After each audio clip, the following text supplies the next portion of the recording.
But I think the development of full artificial intelligence will spell the end of the human race.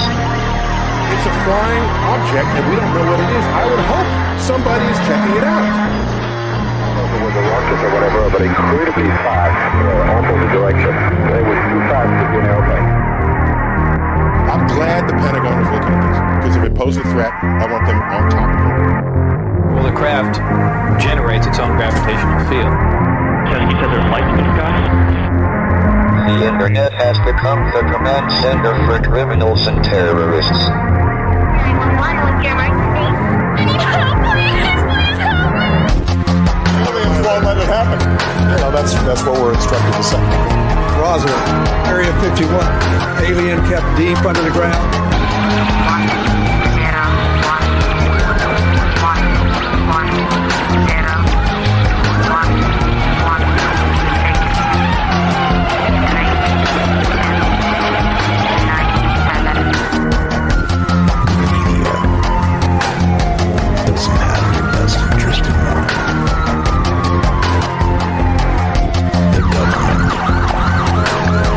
self-serving. You're here for a reason. You're listening to Troubled Minds Radio.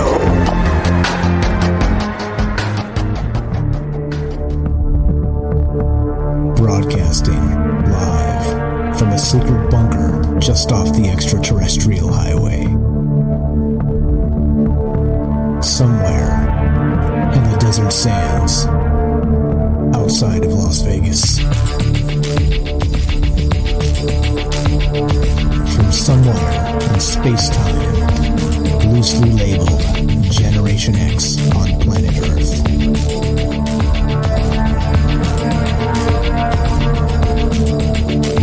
And asking questions of you in earnest into the digital darkness. Good evening and welcome to Troubled Minds Radio. I'm your host, Michael Strange, and we're here tonight with our special guest co-host, Axel Steele, and we'd like to say hello to all of you who may also have troubled minds. What's going on, guys? This is the show where we get together Monday, Tuesday, Wednesday, Thursday, and talk about all the things we're not allowed to talk about, and you know what those things are. Aliens, conspiracy, the paranormal, and boy, do we got a doozy for you tonight. There's more, of course. We talk about propaganda, the 24-hour news cycle, all the rest of these things, because, of course, right, in the post-truth world, you kind of don't even know what's going on anymore, and I think it's intentional. So we kind of use it in the opposite manner, and that, okay, well, let's take a look at news cycles. Let's think about maybe some of these mythologies. Let's talk about why people believe this stuff, and maybe where some of the origins are, and if you think there's any reality to any of this. And I think it's, for a lot of ways, it ends up a valuable spot, because we can talk about things that they're just kind of off the beaten path quite a bit. And tonight we're talking. Speaking of off the beaten path, we've got some wild stuff for you tonight. We're going to be doing the Vril Society, and just in case you ever wondered if there was a conspiracy that had all of it in one, well, yeah, this is it. So we are streaming on Rockfan, YouTube, D Live, and Twitter, and we're broadcasting live on the Fringe FM. And I'll read the phone number in a sec. We are taking your phone calls tonight, but let's get to Axel and say hello. He's been itching to do a Vril Society show because he's got some insight. And what's up, Axel Steele? Welcome to Troubled Minds. How are you, my man? I'm all right. Well, thank you for having me on, Mike. Yeah, the Vril Society, this has got everything. It's got UFOs, it's got secret societies, it's got lost civilizations, lost continents. The Spear of Destiny even shows up at one point. Nice. And so it's got a secret, like the secret societies. It's got some bizarre power. It's kind of like the Force. It's got lizard people. It's got underground. I mean, literally. Yeah, two different types of Hollow Earth. Two different types of Hollow Earth, yeah. So this one is wild. So we're going to be looking at this tonight. And again, as we do this, we're not writing off on this and signing off and saying, "Hey, look, this is the way things are. This is the way the stories are." And we're kind of going to look into some of the origins of where some of this came from. And it seems that there is, as usual, right? There's usually some actual basis and truth for a lot of this stuff. But clearly, there's a lot of stuff that's also way, way, way off the rails. Like the car is stuck and we can't get it back out again, like that far off the rails. But that's what we're doing tonight. We're here with our good friend Axel, and we are taking your phone calls tonight. If you want to be part of the show, like I always say, the secret weapon of troubled minds is you. So if you want to be part of the show, you can give us a call at 702-957-1037. That's 702-957-1037. And you could also find the phone number at troubledminds.org. That's the official website. And you can click the Discord link there right on top as well. We're running a Discord here. That's how actually Axel and I are doing the show. He's on Discord with me tonight. And so if you like the old school phone number with the 702 area code, go ahead and let your fingers do the walking, as they used to say. Or if you're international and don't like that, or just are better with technology, whatever, Discord is a fantastic thing. The audio quality is great. It's completely free, and you can get a direct invite to the Discord. If you go to troubledminds.org, just click the Discord link, and boom, we'll put you on the show. Just jump on the caller queue, and you can do it like that. So, all right. So, well, okay.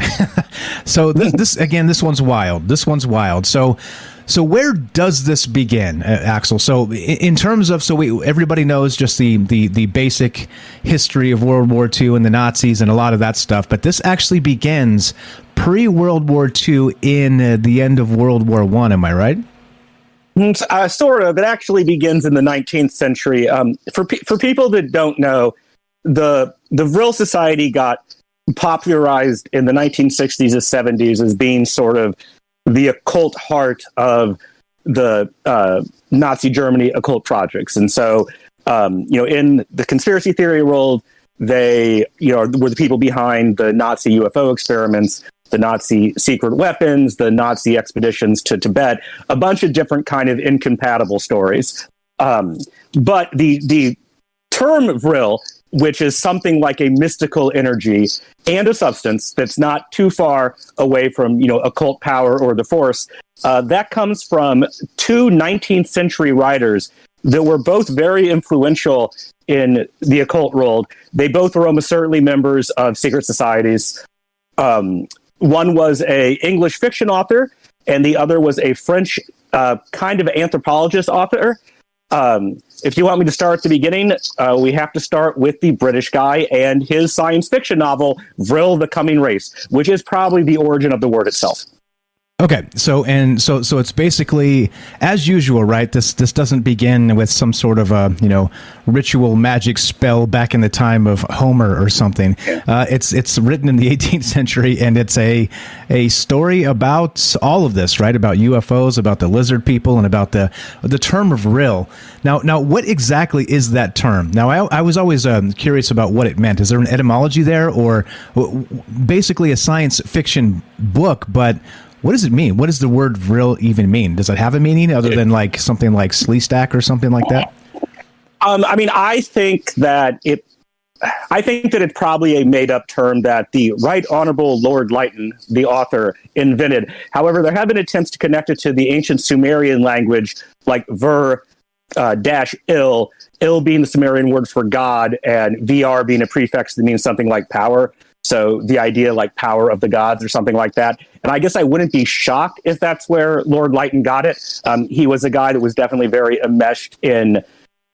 He never publicly claimed membership in any secret society, but like the Rosicrucians claimed him as a member. The Golden Dawn claimed him as a member. And he definitely was part of that milieu in Great Britain in the 19th century.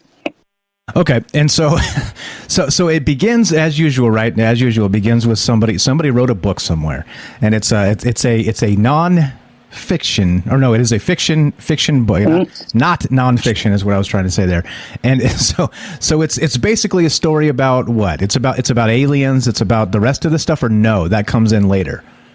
The story itself is a Hollow Earth ancient civilization story. I'll give a quick summation of it, but really quickly, I'd like to run down the author, Edward Bulwer Lytton. He was an English politician. He was a Whig member of Parliament for 1831 to 1841, and then also again from 1851 to 1866. He was Secretary of State for the Colonies in the mid-19th century, which was a very high-level British position. He basically was the guy in charge in Westminster of dealing with colonial affairs.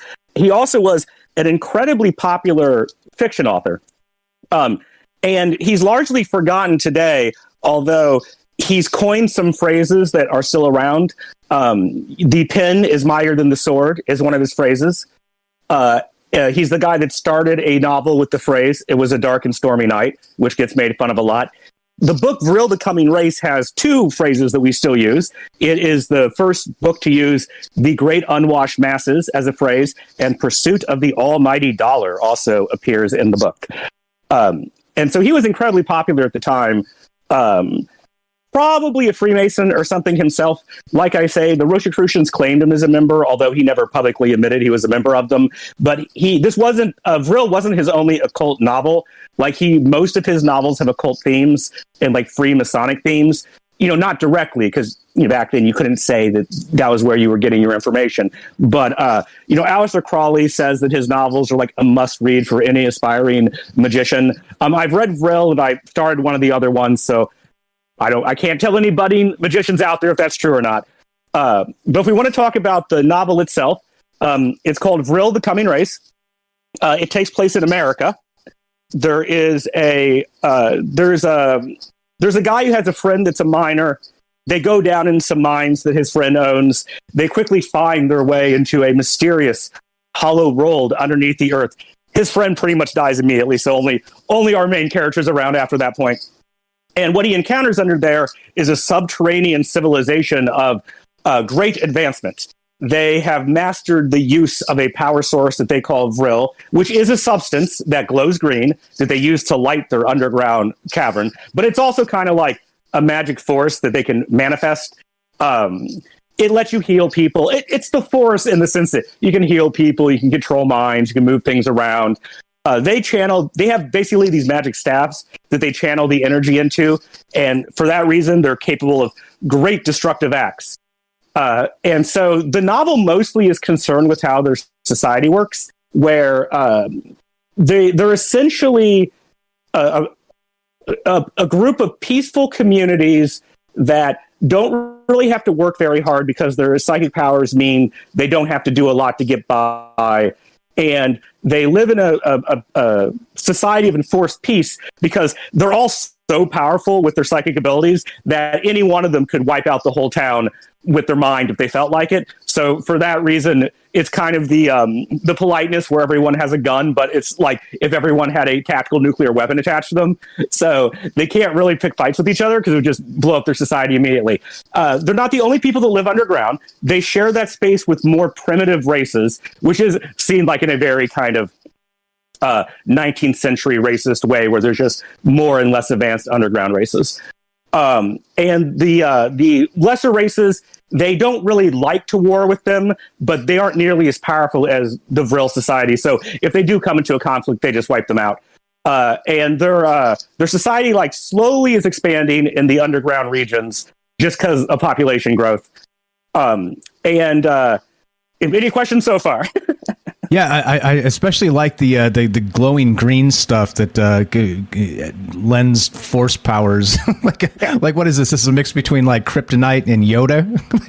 Again. Yeah, I mean, go ahead. It's somehow through meditation, spiritual practice, you can summon Vril. So it's both the substance and like an internal power source, but you can like get it in a liquid form that they use to like light their big underground caverns and power the machines. Oh yeah, they also have advanced machines. They have wings that let them fly around that are machines, not built into them, and they have robots.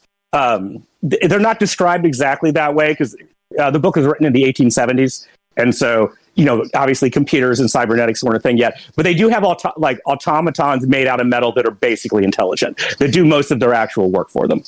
Nice. Okay, so they're powered by this Vril substance. Of course. Well, of course. I mean, why not? If you have this amazing Vril substance, you may as well power your robots with it. I mean, for crying out loud. Okay, and so this is the origin of the term And basically the story here in that this is where the idea came from, that there's this power, this Vril power, that there's this green stuff we were just talking about, that there's this underground something. Agartha is one term that's been used, and there's a secret, not just like a secret society going on here, but it's like a secret race of not people though, right? They're more like aliens. What would you call them? In this story, they're people.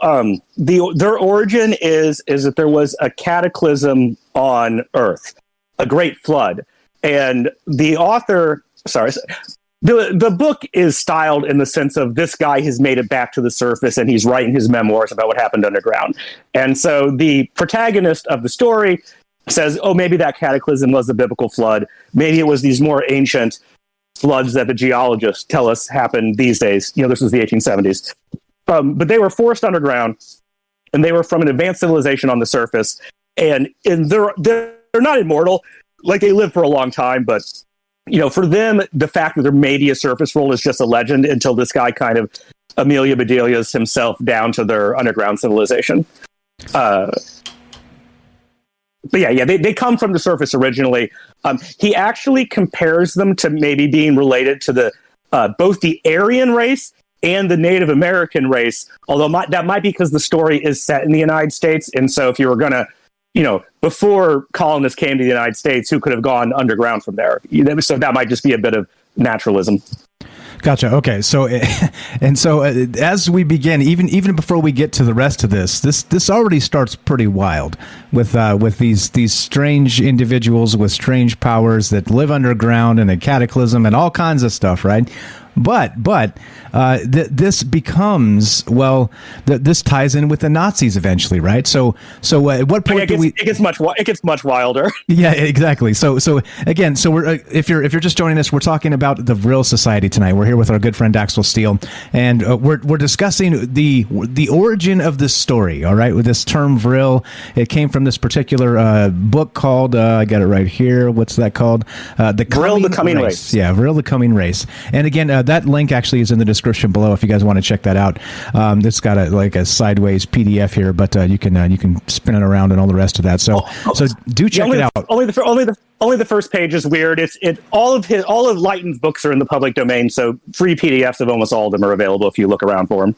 There you go. And so it is there, and you can check it out if you want to read it yourself. Now, this gets okay. So now, at what point do we skip to when this becomes more of a modern World War I sort of situation with these new secret societies? Is there more we need to add to that story before we kind of jump to there? I just to 1 minute wrap up what happens in the book.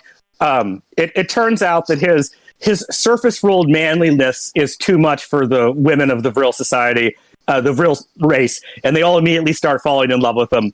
This causes friction between him and the men that live down there because they, for basically racist reasons, don't want his blood intermixing with theirs, and so they basically threaten to kill him. And with the help of a female member of the society that wants to save him, he escapes back to the surface, and then he writes his memoirs. And the reason why it's called The Coming Race is because at the end of the novel, he says that eventually the underground civilization will discover the surface again. Like, they're not total idiots.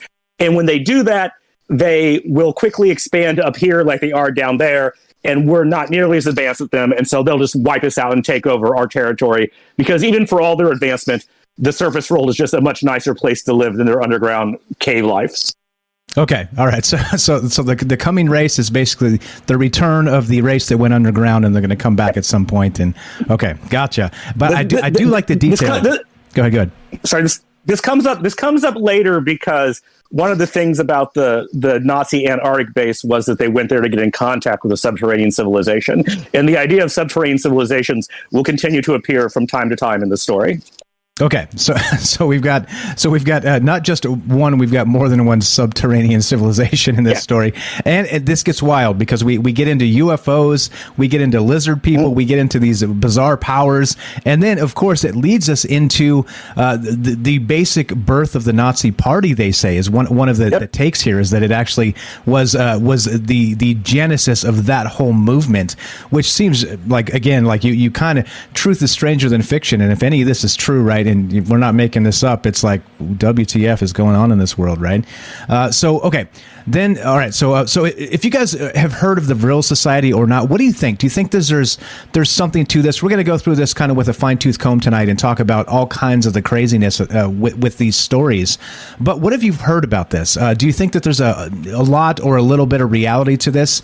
And if you've heard of this, we'd love to hear your take. Do you think this is a real thing? Do you think there are these subterranean civilizations, sort of Agartha-like, that have these superpowers, or not? Or do you think it's just a bunch of some sort of a mythological BS that they concocted for racist reasons to form the Nazi Party? Like who knows? There's a ton of takes in here and everywhere in between. But I'd love to hear what you guys think, because again, this is one of those ones that I was talking to Axel last night before we did. We were kind of setting up the idea for the show and where we're going to go with it. And what I didn't get to tell you, Axel, is that from very, very early on, like probably in the first 6 months of Troubled Minds, we had people requesting way back then to do the Vril Society.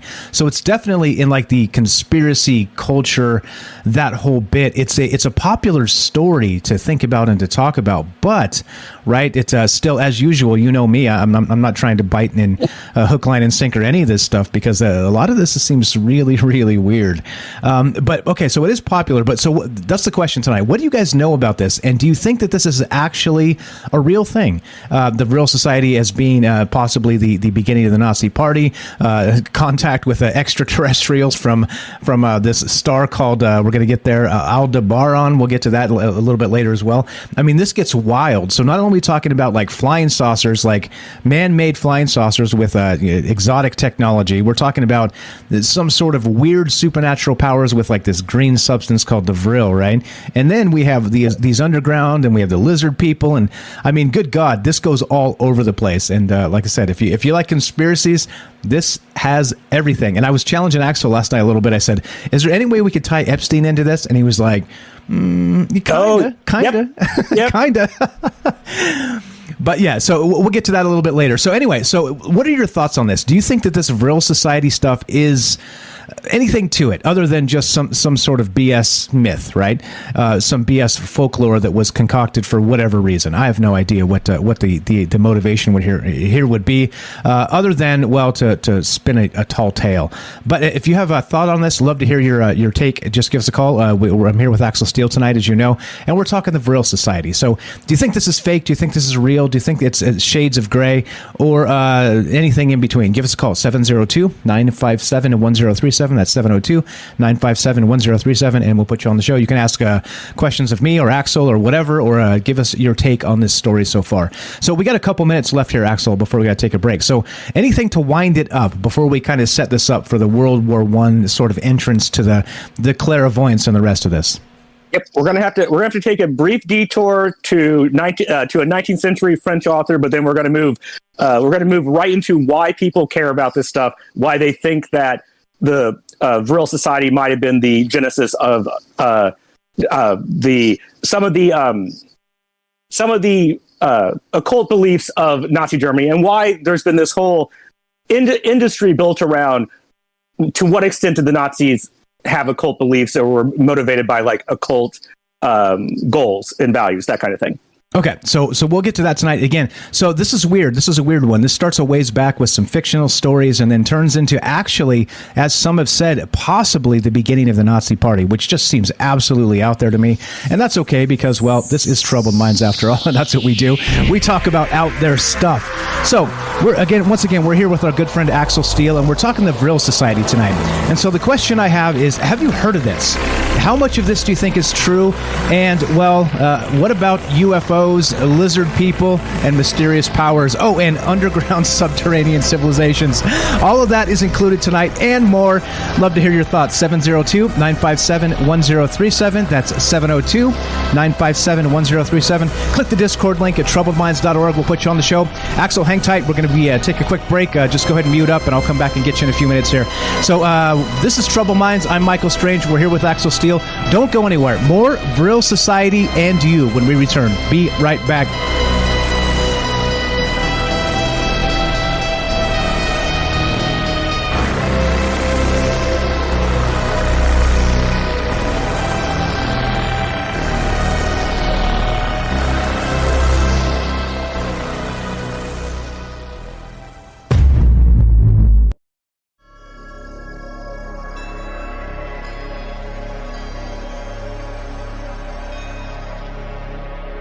Welcome back to Troubled Minds.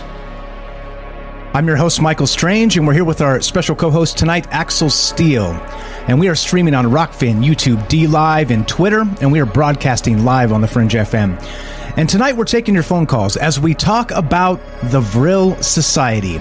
Now, it started with a bizarre fictional account and then turned into possibly the Nazi Party itself. What have you heard about this? Do you think this is all hogwash? Do you think there's something to this? Or do you think it's somewhere in between? Love to hear what you have to say. 702-957-1037. That's 702-957-1037. Let's collect our good friend Axel Steele. What's up, buddy? Welcome back. How are you? Hey, I'm back. Welcome back. All right. So we've got some weirdness here. We got another detour. So we're talking in terms of the Vril Society. MJ had the question there. What is Vril? So Vril itself it's a substance. It's a power. It's all those things, right? Well, later on, it gets used as being like the motive force for the Nazis' UFOs, that they were somehow powered by Vril. But in that case, I don't think it's a physical substance. It's the idea of like mental or occult energies are being used to fly the saucers around. So Vril is like something you summon from astral space, or is like a will that you impress into the world. It's like your internal power in that universe. Like you need psychics to fly spaceships. Okay, so of course, right? Because why wouldn't you need psychics to fly spaceships? Yeah. I mean, of course, right? If we're as long as we're going to go way out there on a limb, we may as well just go with psychics flying spaceships. Okay, and so the thing is, right? Again, we're not writing off on this as signing off as a. We believe this is true. We're just discussing this in terms of this is how the story goes. So okay, so you said we did have a detour. Let me check calls, make sure we're okay here. Okay, so we're good. So you said there was a quick detour before we got to maybe the origins of that Nazi Party. So what was that detour? Right. Well, Vril shows up in Edward Leighton's book, but that book is clearly pitched as fiction. Like it has occult ideas in it, and I think it has some of his ideas about how colonialism should work in it, some political ideas, but he wasn't writing it as like, this is a real thing. However, there is this French author whose name was Louis Jelikot, who is a contemporary of Leighton, and he was another colonial officer. He was in charge of Tahiti for a while, but he is extremely influential in the occult world because he wrote these series of books that were meant to come off as academic, where he would go and visit Hindu mystics and Buddhist mystics. And they're basically anthropological works of him, traveling around India, Nepal, and Tibet and talking to the people there. Now, his theory was that, one, he believed in a lot of lost continents. So he believed in a lost continent that was called Rutas, that was in the Indian Ocean. He believed in the Atlantis was in the Pacific Ocean. But he also had the idea that basically all modern Western occultism originally came from the East.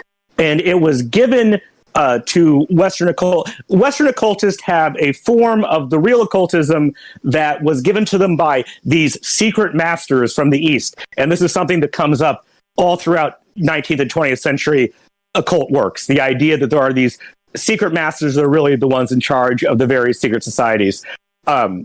It's the general take on him from modern academia is that he was, making stuff up in the sense of he was just saying, hey, I met these elders in Tibet. They told me that Western Hermeticism plus Hindu philosophy plus Freemasonry is the real origin occult system underlying all occult systems. Now, he himself was almost certainly a Freemason, because I don't know where else he could have gotten the Freemason ideas that he put into his works. But the reason why he comes into this story is that he starts to use the word Vril. He puts the word Vril into the mouths of some of these secret masters that he claims that he talked to. So in his stories, he's talking about how he did meet these secret Tibetans. In fact, he does actually claim at one point to have met people from an underground civilization that are very similar to what is portrayed in the Vril, The Coming Race book, and that they were talking to him about how, we're, really the people in charge of all the occult stuff. But he ended up using the word Vril to mean like the occult energies that these secret masters were teaching people about. And I do think that's the way the word got from being in a fiction book to being widely accepted in the occult world, especially in the Theosophy tradition, because the founder of Theosophy, Madame Blavatsky, she also talks about Vril as being this motive force, and so I think that's the way it escaped into the greater occult universe. Okay. Does that make sense? Well, none of this makes sense to me. If we're being perfectly honest. So no, absolutely not, Axel. But I am following what you're saying. So no, it doesn't make sense for sure. Okay, so then, right? That's the lead up to all of this. All right, again, different people involved in not just the term Vril itself, but again, the origins back to these bizarre stories of underground civilizations, pre-cataclysm, post-cataclysm, this type of stuff, and then all of these weird powers, UFOs, psychics flying UFOs, and the rest of that. So at what point does this individual by the name of, what is this chick's name? Maria, what's her name? Hold on, I got a name here. What's her name? Oh, I know who you're talking about.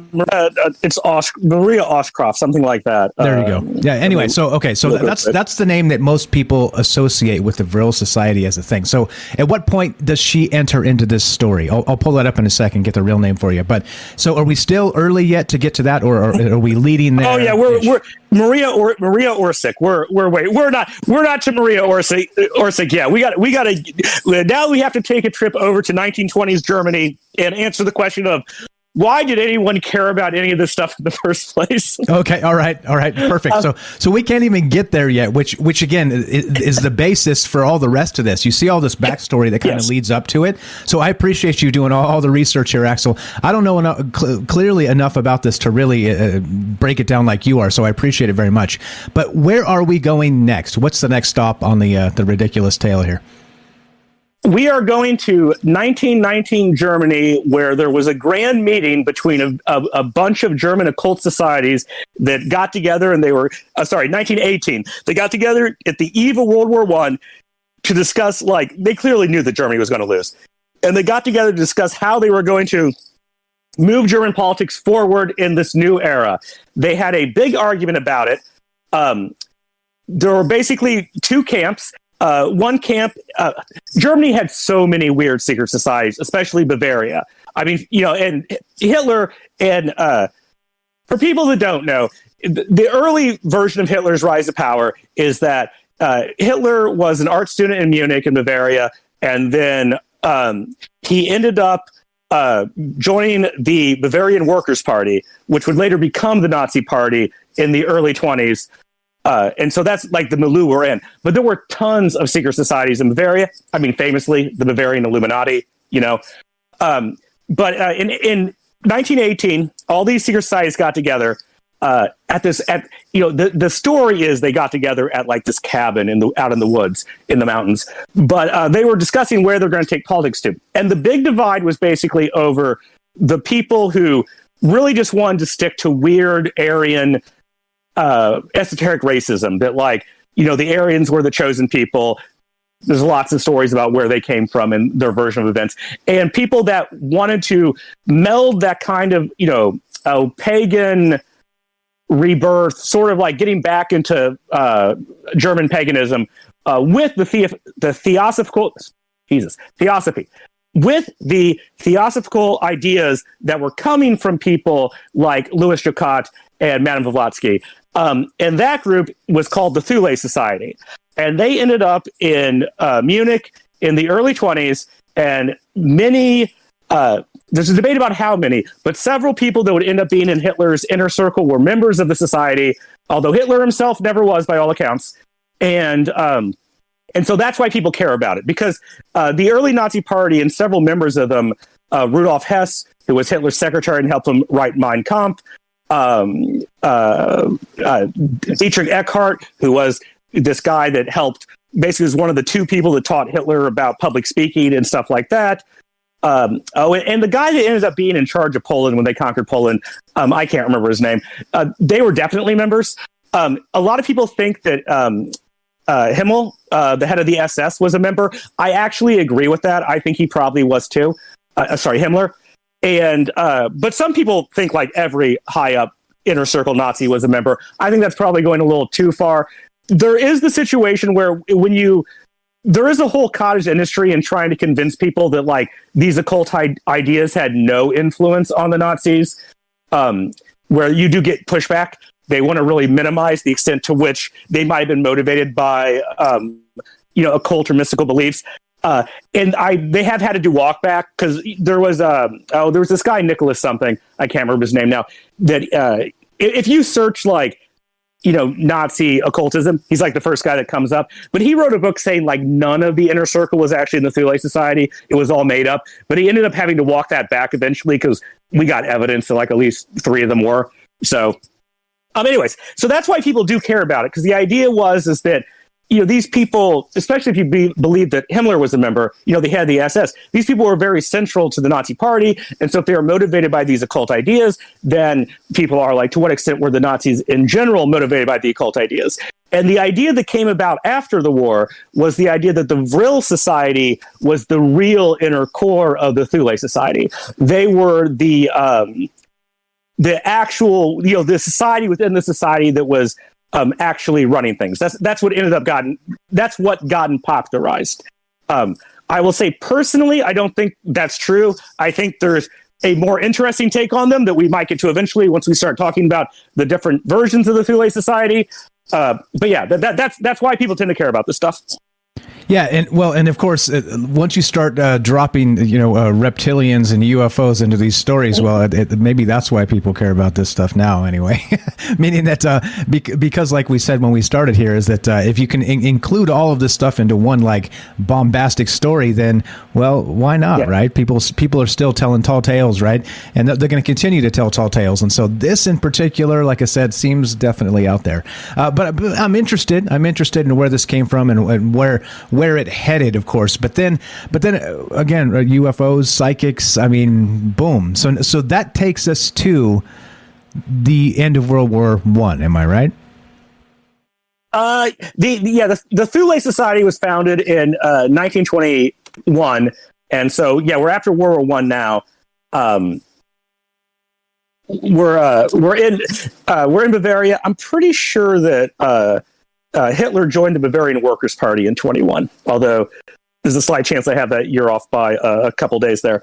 But no, the reason why people care is that, I don't want to get too much into Hitler specifically, just because that's a whole other topic and involved.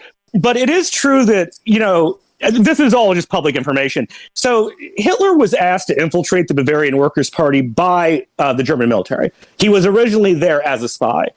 And because they were worried about, there had been a Red Revolt in Bavaria in 1919, where the communists briefly took over Munich and some of the outlying areas. And the German government was worried about Bavaria trying to break away and declare independence.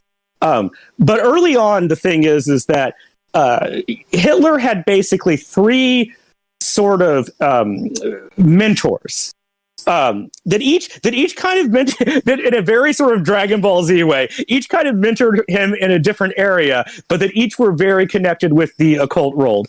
And so, one of the guys was Dietrich Eckhart, who was this sort of older man that was very into esoteric Aryan racism, the idea that like he was the playwright and a philosopher, but the idea that like, only the Aryan race had the necessary connection to nature for true greatness and that kind of stuff. He actually died quite early. He died before World War II broke out. And he also, by all accounts, gave Hitler help with, public speaking. He, by all accounts, was also a good orator. There also was this other guy, you're saying the Epstein connection, Erich John Hanussen.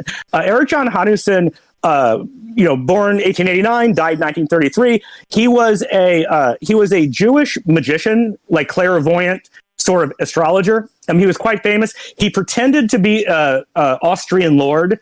He sort of had a made-up identity. But he wasn't a member of the Thule Society himself. He was out of Berlin, not Bavaria. But he, by all accounts, was a guy that there's a book called like Hitler's Jewish Clairvoyant that talks about this. But he was a guy that gave Hitler advice about hypnotism, stage performance, helped set up like his sort of cathedral of light display they would do during the big rallies. He's a very interesting guy in a lot of ways. He was once in a court case where he proved to the court he was psychic by having the court clerk have like 3 things written down in letters that he hadn't seen and correctly predicting what they were inside the letters. Although, by all accounts, he probably just bribed the guy. But yeah, so he sort of was this big public performer.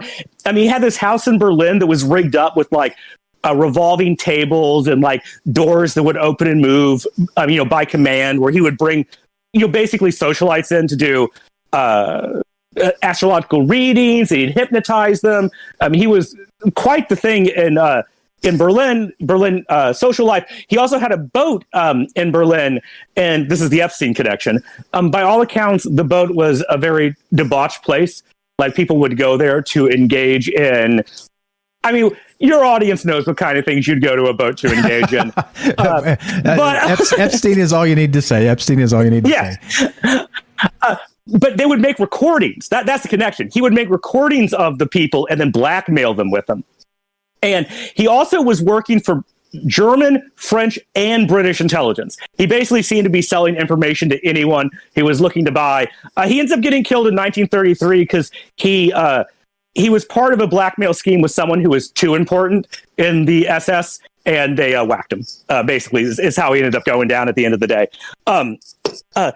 And then the third guy we sort of have to talk about, is Karl Haushofer, who probably no one knows who that is. But Karl Haushofer was a professor of Rudolf Hess's, who was a Nazi secretary very close to Hitler. And when Hitler was in prison after his failed beer hall putsch, where he wrote Mein Kampf, Rudolf Hess was one of the guys that helped him write it, and so was Karl Haushofer. He was this Munich geopolitics professor. He was a general in World War I. Before World War I, he actually traveled to Japan for 2 years, and he's one of the reasons why Japan and Germany were on good diplomatic terms at the end of becoming the Axis powers. There is some rumors that he joined the Black Dragon Society in Japan, which was this Japanese secret society that was like very high level Japanese cabinet officials that was trying to get Japan to militarize quickly in the aughts and in like the teens and 20s because they were worried about Russian domination of Eastern Asia. But he's the guy that invented the idea of Lieberstrom, the idea that Germany should depopulate Eastern Europe and like move in Germans to like increase their living space. And he came to meet Hitler several times when Hitler was in prison. And by all accounts was one of the driving forces by Hitler's adoption of like those ideas. And he also is someone that is connected with like so many secret societies, but has never publicly been revealed to be a member of any of them. Those people just keep showing up in these stories. That's why people care about this stuff. There were these 3 people that were astrologers, magicians, weird race scientists, weird occultists that were sort of Hitler's mentors in the early day. And so there's always been the question of, was there more behind it? How much influence did they have over him? That kind of thing. Right, and so that's the question, right? So were they casting spells to turn Hitler into more of a monster or all the rest of that, right? Did they control this guy, right? Sorry, go ahead. sorry, that is one of the when we come back, so we're getting close to the hour break. When we come back, we'll get into the different versions of the Vril Society, and that is one of them. Is Hitler as medium, Karl Haushofer as the magician. Gotcha. Okay. And so if you're just joining us tonight, we're talking about the Vril Society. And this is one that we've never really touched on Troubled Minds ever, literally ever. And so it's great that Axel's volunteered his time here to hop in and talk about this and done a ton of amazing research. But what have you heard out there? If you're out there listening, you can hear me. It's a Thursday night, and we're talking about crazy stuff into the darkness here, into the digital darkness, like I say. And so what have you heard about this Vril Society stuff? And do you believe any amount of this is real? That's the question. We're kind of going through some of the historical basis here, and as Axel was just describing, why people care about this still, and was this actually the beginning of that Nazi party? So if you want to give us a call, I'd love to hear your thoughts on this. 702-957-1037. That's 702-957-1037, and we'll put you on the show. So again, this is one of those weird stories that it again starts with this fictional tale and then literally turns into that budding of the Nazi party, like they say. It literally goes to the darkest places in humanity from a fictional tale to begin. And so, and then we're throwing in, we're not even there yet, but we're talking about underground societies. We're talking about like Agartha. We're talking about the secret bases in Antarctica. We're talking about lizard people. We're talking about UFOs piloted by psychics and this Vril power. So there's a lot more coming here, and it is strange that all of these things end up in this same story. That was always the thing when I started digging into this just a little bit in a cursory manner. I was like, damn, this is just too far out there even for me. And like, for crying out loud, I do a paranormal talk show and talk about all kinds of crazy stuff. But man, this is a new level of crazy. Am I right? Yeah, I actually kind of wish I had a couple more weeks to do a little bit more reading, because I think there's more of this stuff out here. But yeah, what I did get into was nutty enough. Yeah, right. But there is more then. There's more. Like, this gets even crazier is what you're saying. So of all the crazy stuff I just said, it does get nuttier. Oh, I'd really like to.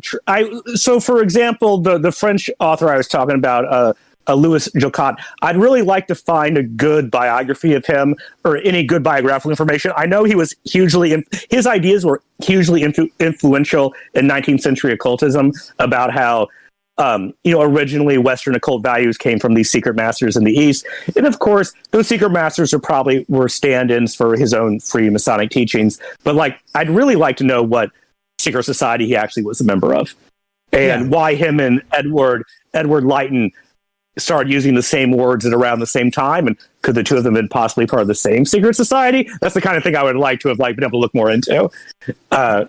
Gotcha. All right. Alas, English language biographical information about him was very difficult to find. Okay, fair enough. All right, so we are here with our good friend Axel Steele. We're talking about the Vril Society tonight, looking at the origins, why do people care about this, and we're going to get to the really weird stuff next, which of course begins with the creation of the Nazi Party. We're going to get to that. We're going to get to some of the different ideas here, and of course we'll get to UFOs, lizard people, these bizarre superpowers, and all the rest of this. What have you heard about the Vril Society? Is this new to you? Do you believe any of this at all? Love to hear your thoughts. 702-957-1037. That's 702-957-1037. We'll put you on the show. I'm Michael Strange. This is Troubled Minds. We're here with our good friend Axel Steele. Don't go anywhere. More Vril Society, crazy stories, and your calls when we return. Be right back. Don't go anywhere.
talking about the alien abduction phenomenon.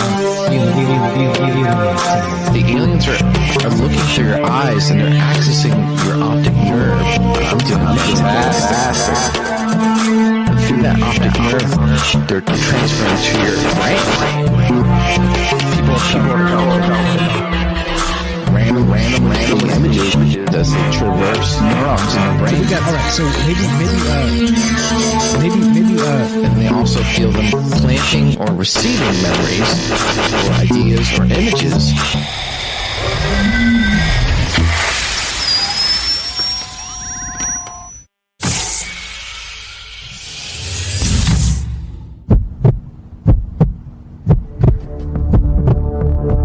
Broadcasting live from a secret bunker just off the extraterrestrial highway.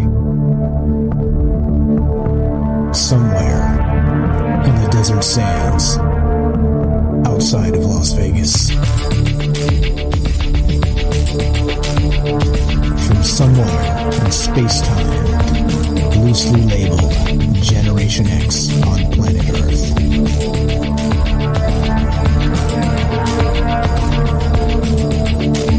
And asking questions of you in earnest into the digital darkness. good evening and welcome to Troubled Minds Radio. I'm your host, Michael Strange, and hello to all of you who may also have troubled minds. We're here tonight with a good friend, Axel Steels. We talk about the Vril Society. That's right, that Vril Society. And what is it we do on this show besides the Vril Society? All kinds of things. You know what we do? We talk about all the things we're not allowed to talk about, including aliens, conspiracy, the paranormal, the government, academia, the 24-hour news cycle, propaganda, and the general feeling that we live in the upside down. Like I said, we're here with our good friend Axel Steel talking Vril Society tonight. We are streaming on Rockband, YouTube, D-Live, and Twitter. We're broadcasting live on the Fringe FM, and we're taking your phone calls. Have you heard of this Vril Society? Do you think there's anything to this in relation to, well, anything really, other than some fictional stories and maybe some hearsay or some secret societies? Or, well, are there actual reptilians that live underground and psychics that fly flying saucers? That's what we're talking about tonight. And of course, it gets weird. It gets super weird, and that's where we're at. Going to continue talking about this and digging in. And special thanks again to our good friend Axel for jumping in here and knowing so much about this, digging in and doing a bunch of the research to make sure that we understand exactly where this began and exactly where this is headed. So, welcome back, Axel. How you doing, my friend? How was that break? Hey, it was good. I pulled some stuff up. Nice. Yeah, we're ready to talk about the various versions of the Vril Society.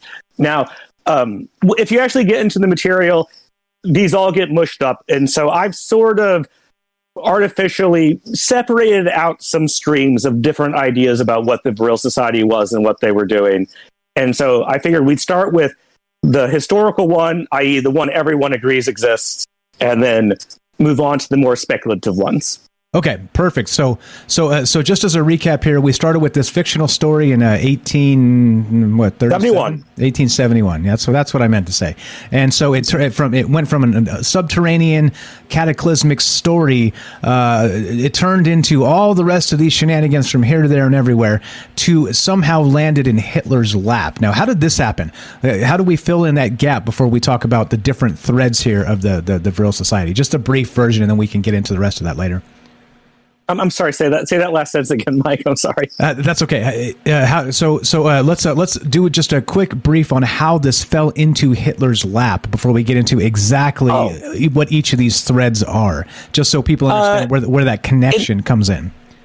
In the early 1920s, a lot of the people in Hitler's inner circle in Bavaria were connected with this group called the Thule Society. I guess I didn't say this.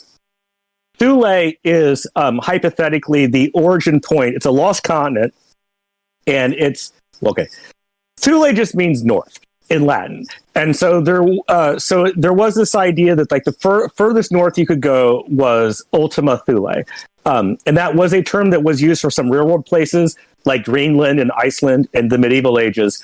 But it later got turned into this esoteric idea that it was a lost Arctic continent that is one of the origin stories of the Aryan race in the various, esoteric racism, Aryan race origin stories. And that was why the Thule Society named themselves that. And a lot of people that were very close to Hitler early on in the war were at least connected to the Thule Society, if not members. And that's why I landed in his lap. Gotcha. And so as a result, then, again, some of these stories, which we're going to get into in a sec here, actually lead us to believe that it's possible that this actually was the beginning, the origin story of the Nazi Party, which seems nuts. It seems out there. But, sorry, go ahead. So real world politics, what happened was there was a Bavarian Workers' Party, and it wasn't particularly left-wing or socialist, although maybe more so than it became eventually. And Hitler was sent to spy on them by the German government, the German military, and eventually became their leader. And then shortly after he became their leader, they changed their name from the Bavarian Workers' Party to the National Socialist Party that we know about now. So in the Thule Society was like very instrumental to that happening. Like the Thule Society offices were like literally across the hall in the same building from the Bavarian Workers' Party's offices. And so in that sense, they were very closely connected. And a lot of people in the Thule Society were also in the Bavarian Workers' Party, and a lot of them did become close confidants of Hitler. Okay, and so that's where where these two things connect, right? And that's why I wanted to point out, so that if people aren't familiar with the story here, that it started with this bizarre fictional tale, and then it ends up through this German occultism and through this Bavarian Workers' Party and all the rest of this. It turns into being at the highest levels of belief, even in Germany at the time, which seems so bizarre, right?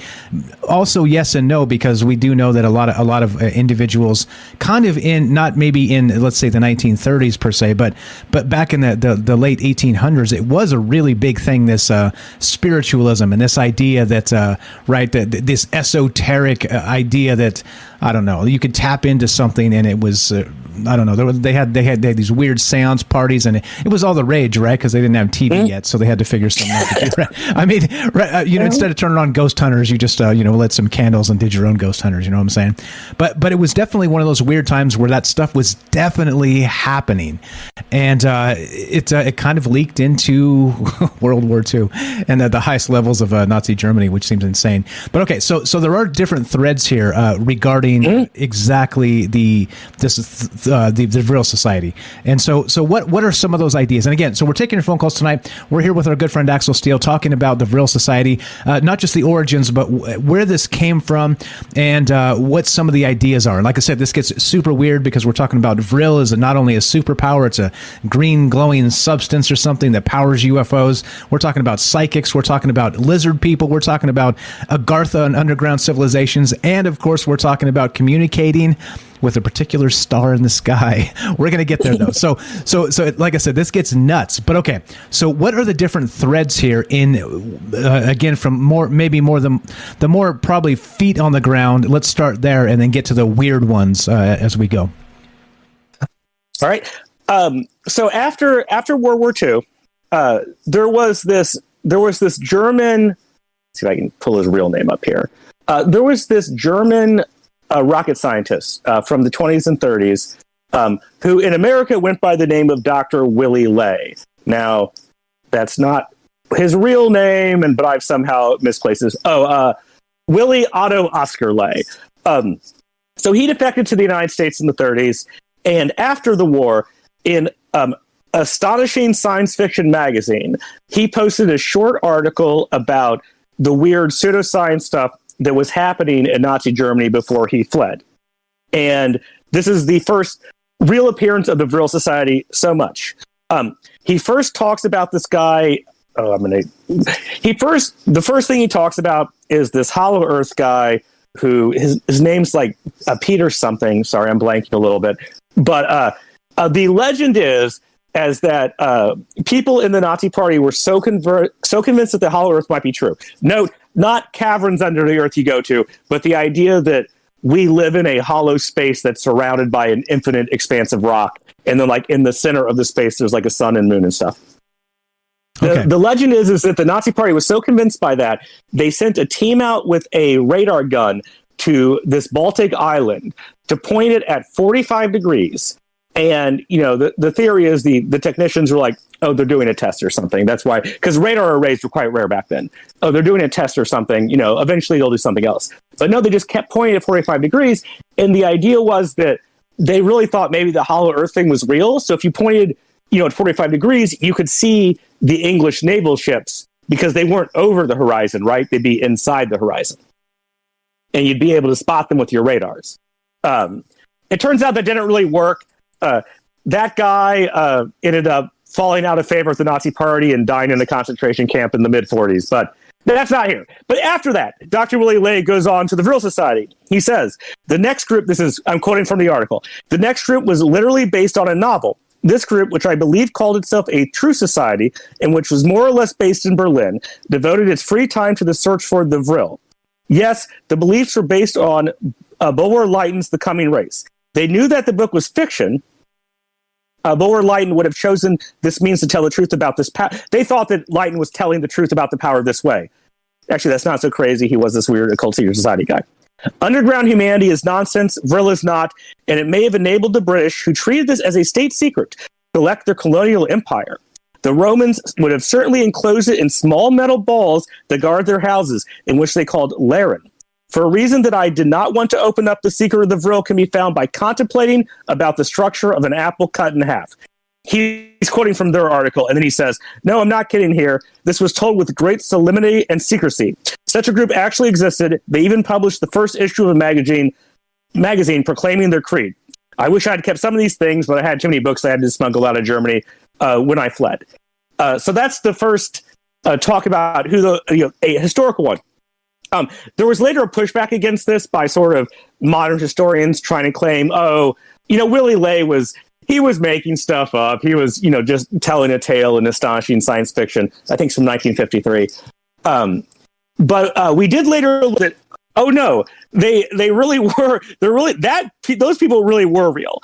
And they published through an astrological publishing house this book called Vril die Cosmic Aircraft, which is something like Vril the Cosmic Spaceship, which really was like the 60-page book about their sort of wacky beliefs. Unfortunately, I really, really could not find an English translation of it. And so I'm not sure exactly what they were talking about, except it was like a weird view of like the cosmology of the universe and the idea that, psychic powers let you build spaceships, I assume. I don't know. I could not find an English translation of it, although that society definitely did exist. They definitely did write that. And so Dr. Willie Ley wasn't just talking out of his butt when he was writing an astonishing science fiction in 1953.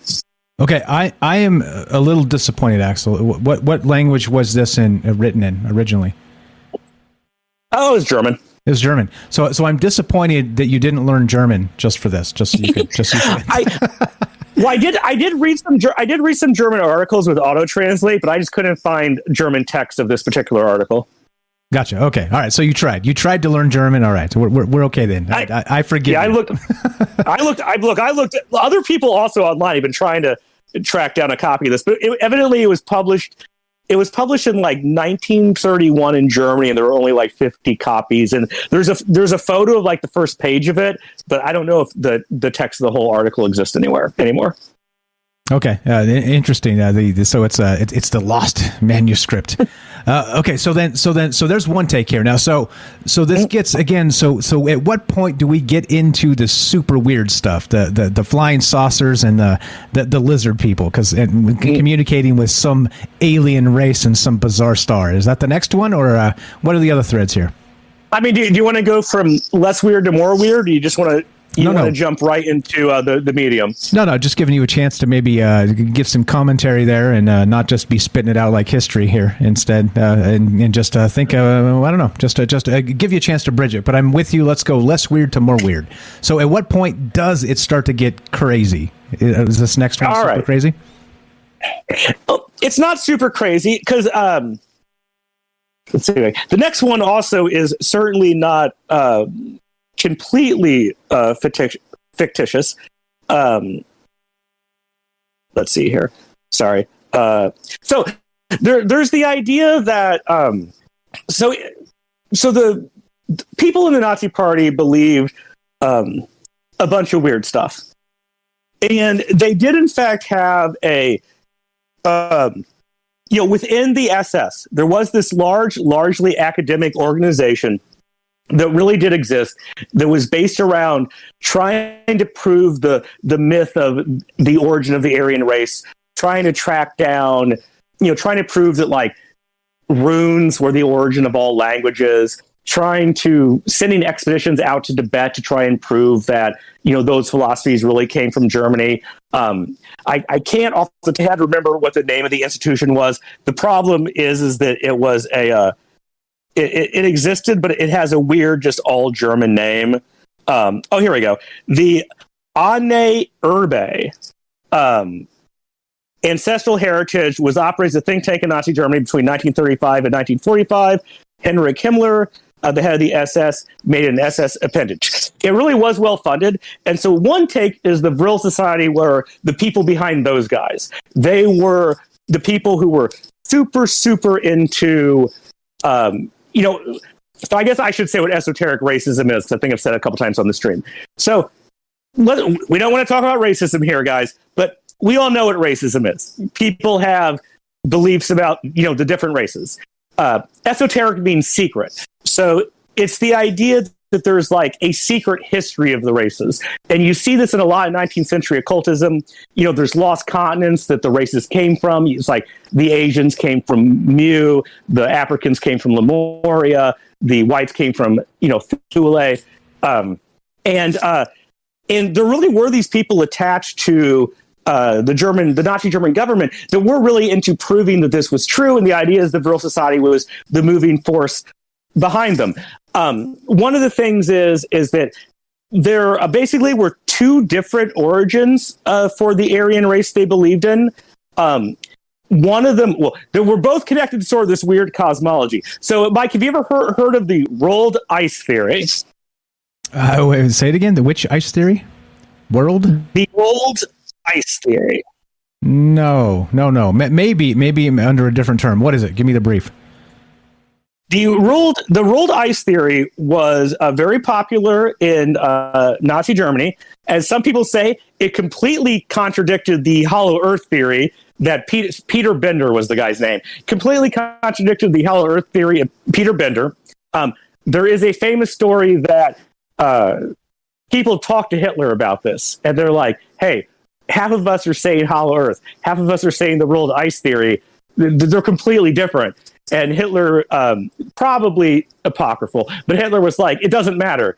They could both be true, they could not be true. But not like in a cynical, he's just using it, but in a like, it really doesn't matter if they're both or not true. The point is like, to make people believe in anything that's not just rationalism. But the rolled ice theory was this cosmological concept proposed by Hans Horbiger, who was this Austrian engineer who actually got made like a high academic official by the Nazi Party.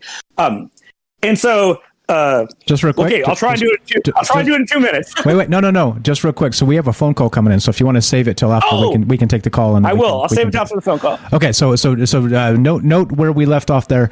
And so we're talking about the Vril Society. We're here with our good friend Axel Steele, and we're discussing how much of this is real. Like how crazy does this get? We're going to get to coming up real soon. Lizard people and flying saucers. Because what's a good Nazi story without lizard people and flying saucers? More quickly, we're going to get to lost continents and prehistoric giants. Even better. Oh, geez. Now we're really talking. But we're looking to hear from you. What do you know about this Vril Society stuff? Do you think there's anything like any basis for reality here, or do you think it's just literally just so far off the rails? Like what the hell are you guys talking about? That's cool. Anywhere in between, you know us. We're taking all the takes, except for the disgusting takes. Save those. We don't want to hear that crap. Keep that stuff in the grave. Let's go to our good friend. Actually, 702-957-1037. That's 702-957-1037, and we'll put you on the show. Click the Discord link at troubleminds.org. Let's go to Jack in Oregon. Welcome to the show, my friend. You're on Troubled Minds with Mike and Axel. Go right ahead. Oh, well, hello, once again. Hello. Welcome. What are your thoughts, my friend? What's going on tonight? Well, Axel's done his research, and it looks like he's dug into everything pretty well, and I just happened to notice that, like, maybe I'm just a little bit late to the show, but did he talk about Victor Schauberger earlier? Can you hear him, Axel? I mean, I don't think so. Victor Shawberger, that name is new to me. Hit me up. Right. He's the, call him the godfather of implosion versus explosion. Mm-hmm. Like, the internal combustion engine runs on an explosion and is destructive. And Victor Schauberger was like a 1920s guy that was into nature and stuff like that. And it wasn't about to propel like a spacecraft, say. It was not about explosion. It was about implosion. I just quickly, he's an Austrian forest caretaker, but he, right. I just looking at Wikipedia, but, where's that go? Yeah, go ahead. Go ahead, Jack. Go ahead. It's cool. Yeah, it goes right to the Vril Society and all those guys because, like, that's supposedly like a call it conspiracy theory, the road to the 0 point energy, etc. Mm-hmm. Oh, I see what you're saying now. You think he was also on that same track? He's actually he's a guy back in the day, apparently. I mean, just from my research. Okay. So you think he was on the same track to try to unlock this kind of, infinite energy potential? Mm-hmm. With some actual models and stuff like that to prove it that I saw. I don't know if I can look it up again, but. That's okay. Thanks for bringing him up. I mean, we had it. I had not heard about him until you brought him up.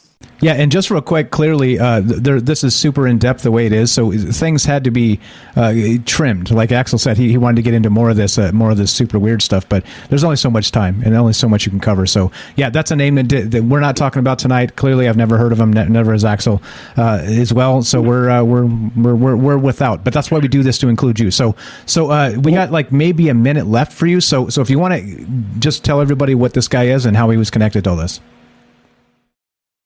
Right. Well, they have some models of like some flying machines type of things that this guy created back in the day, Victor Schauberger. And, it's, I don't know. It was a pretty in-depth, road down the rabbit hole. And, anyways, Nazis and political stuff and... if you'd like my overall take on things, it would be that, the Industrial Revolution was really something.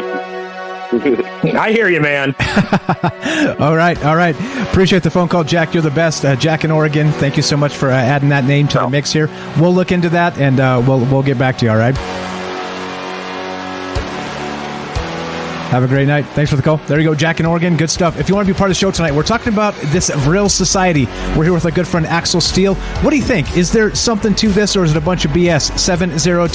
702-957-1037. That's 702-957-1037. This is Troubled Minds. I'm Michael Strange. We're here with our good friend Axel Steele. Don't go anywhere. More Vril Society, lizard people, giants, subterranean civilizations, aliens, and you when we return. Be right back. Don't go anywhere. I can't even say it without laughing.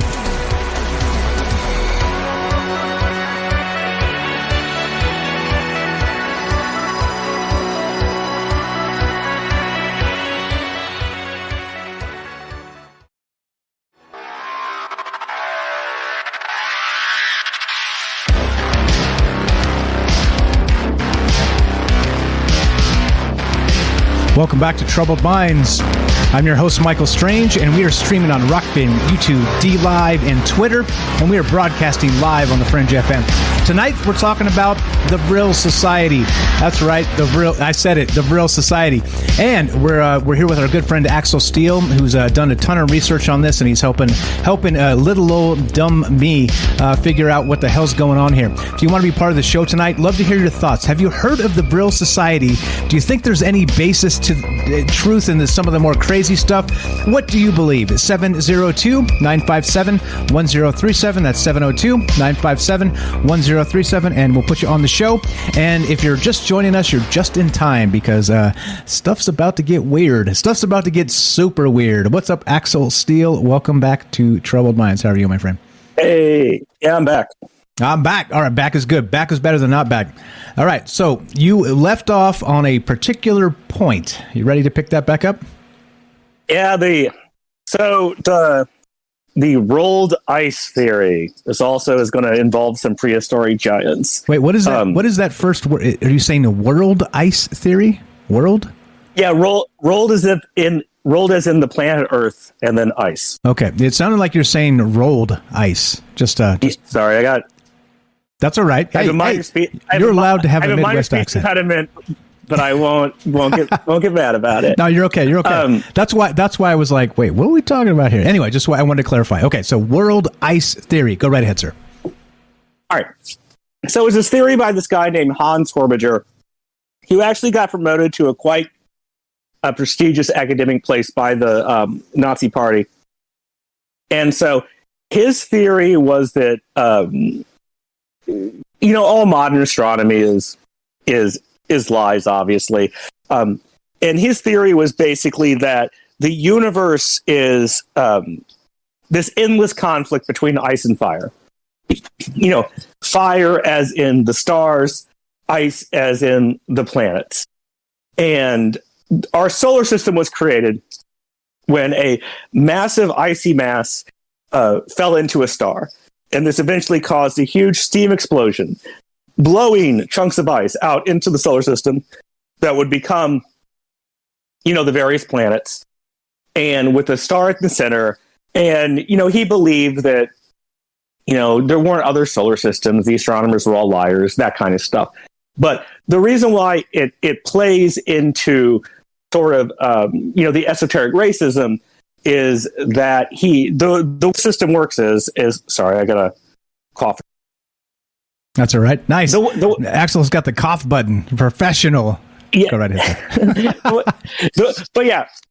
But the way it works is that because there's ice just in space, the planets eventually slow down. They fall back into the fiery sun. There's another explosion. There's another solar system. It's kind of like a cycle that way. But part of that theory is that the Earth has had a succession of moons, and that our current moon is the largest and fourth moon that we've had. And when there have been previous moons, what happens is a moon gets captured by Earth's gravity.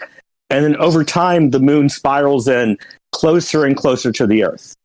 And as the moon gets closer, the moon's gravitational impact on the Earth gets bigger. And that means that things on the Earth weigh less in this theory, right? Because there's like a big moon, making Earth's gravity less on those people. I mean, that doesn't make physical sense, but does it make conceptual sense to you? Oops, I had my own cough button pressed. Yeah, so yes, conceptual sense. I follow. It is interesting to note that the fire and ice theories. You ever read Game of Thrones, the song Fire and Ice? Mm-hmm. This seems to be a recurring theme. Anyway, I thought it was interesting when you were talking about that in terms of fire and ice being the origin of things. Well, also Game of Thrones. But yeah, okay. So I follow you, and it does make conceptual sense. But actual sense, I'm not so sure about that. But as gravity gets less on Earth, that means that people can grow bigger. And that's why you have these cycles of giants. And so let's ignore the first two moons and just talk about the third one. So when the third moon... Okay, fair enough. When the third moon was close to the Earth, there was less gravity. And so there could be these giants that, in his theory, are the precursors of the Aryan race. And these giants, they had... there's this weird idea that just because they were giants and because gravity was lower, they somehow would be more in connection with like occult energy and stuff. maybe one could say the Vril energy. And so there would be the idea that there was this race of giants that ruled the more common races of people. And according to his theory, the only thing they actually really did with their society was that they had these like elaborate temple complexes. And he does, in a very sort of, what's the theory about Tartara? In a very Tartara way, there's the idea that like a lot of these monoliths that you see that have big entrances or that we don't really know how they got built. This was built by this previous race of giants before the third moon actually finally hit the Earth. And what they spent all their time... That's Tartaria, the mud floods, right? And we're talking about the same thing? Yep.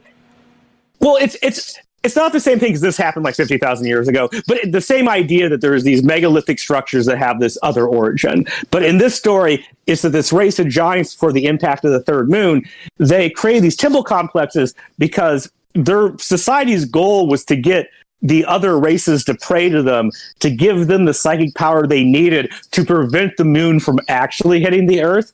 Where like these societies were just dedicated to the idea of prolonging the state where like these giants could rule over everyone. But eventually that doesn't work anymore, and the moon does hit the Earth. Most of them die. And then the ones that don't, though, are like the secret masters that have the occult secrets. And they basically have two different origins. One origin is they are from Thule, the lost continent in the north. And then the other origin is that they were this advanced civilization that was in what was now the Gobi Desert. And when the sort of apocalypse happened, the Gobi Desert becomes the Gobi Desert, and they go away. And they form two different groups. This is what we get into Agartha. They form two different groups. One group that took just to let you know, before you get too into this, you peel the part off. We got a phone call coming in, so we'll take that whenever you're ready. So go ahead and you go right ahead, sir. 2 minutes. The Agartha did the right-hand path, and those giants became recluses that went into caverns in the earth that maybe, Louis Jelikot met. Maybe those were the people he met. But they were just, meditation and peace. And the left-hand path, the dark path, they formed Shambhala, which in this instance was a violent city where like might made right. But more importantly, you can't make a deal with the do-gooders, but you could make a deal with the giants of Shambhala. And so there's the idea that occultists would do that. You could make a deal with those secret masters, and they would give you what you want as long as you're willing to obey them. But yeah, that's it. I'm ready for the call now. Okay. Wait. So, wait. Hold on. So before we even get to aliens, we're talking about giants now. Good God, man. What Axel? I hate to say it, but you're going to stain my reputation here. Aliens are next. I'm just saying, like, how are we going to talk about giants and aliens in the same episode? We're going to seem like quacks, bro. No, I'm just kidding. Oh, well. Whatever. What can you do? Looking to hear from you. We're here with our good friend Axel Steele talking about the Vril Society, and exactly just like the thumbnail here says, WTF is this about?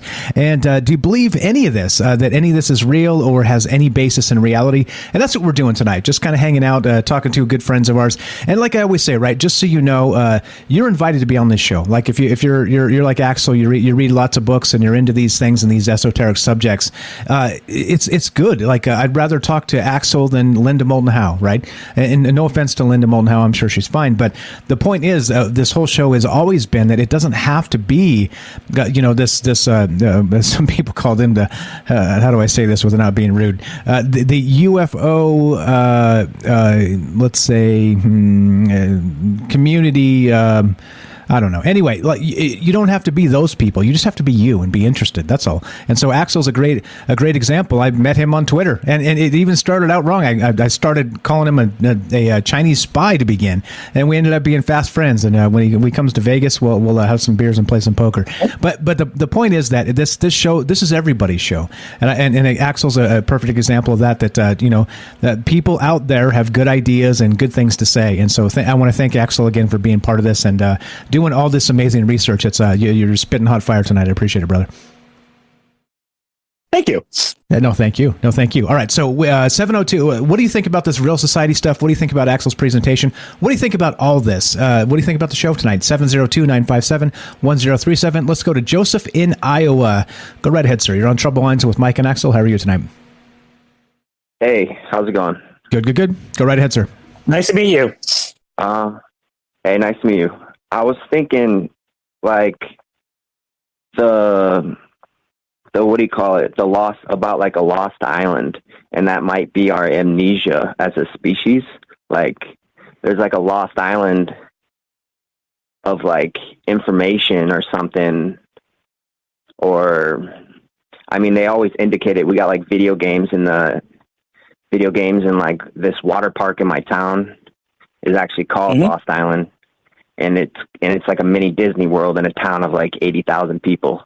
It's literally like a $50 million park, and it's ridiculous. But like, they have all these Native Americans and weird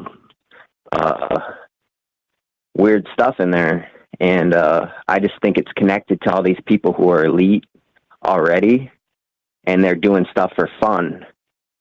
Like, they're just having fun. Like, and maybe they want us to evolve in a fun way. I don't know. I guess I would ask, is the water park cool? That's a good question. Yeah, it's got like a lot of it's got a lot of detail. It's kind of like it's like one of the best in best around, at least best. And it's got a theme park they made that's got roller coasters in it. I just want to go to this water park. But no, you think the elite want us to evolve in a certain way? They want us to do it fun. They want us to have fun. They want control, and they think fun. You know, like I'm sure there's like battles, there's like the Star Wars going on in the other side on this lost island or wherever, where there's people that don't think it's a game and people who are trying to, like, there's just different, you know. I got you. I see what you're saying. So it's sort of like that bread and circus idea, right? Where there's a whole bunch of like real stuff going on that's like actually like metaphysically important or what have you, right? But they don't want us interested or knowing anything about it, so they give us, right? They give us the Roman Coliseum. They give us these amazing water parks, and they want us to kick it and not be interested in that stuff, right? Is that what you're getting at?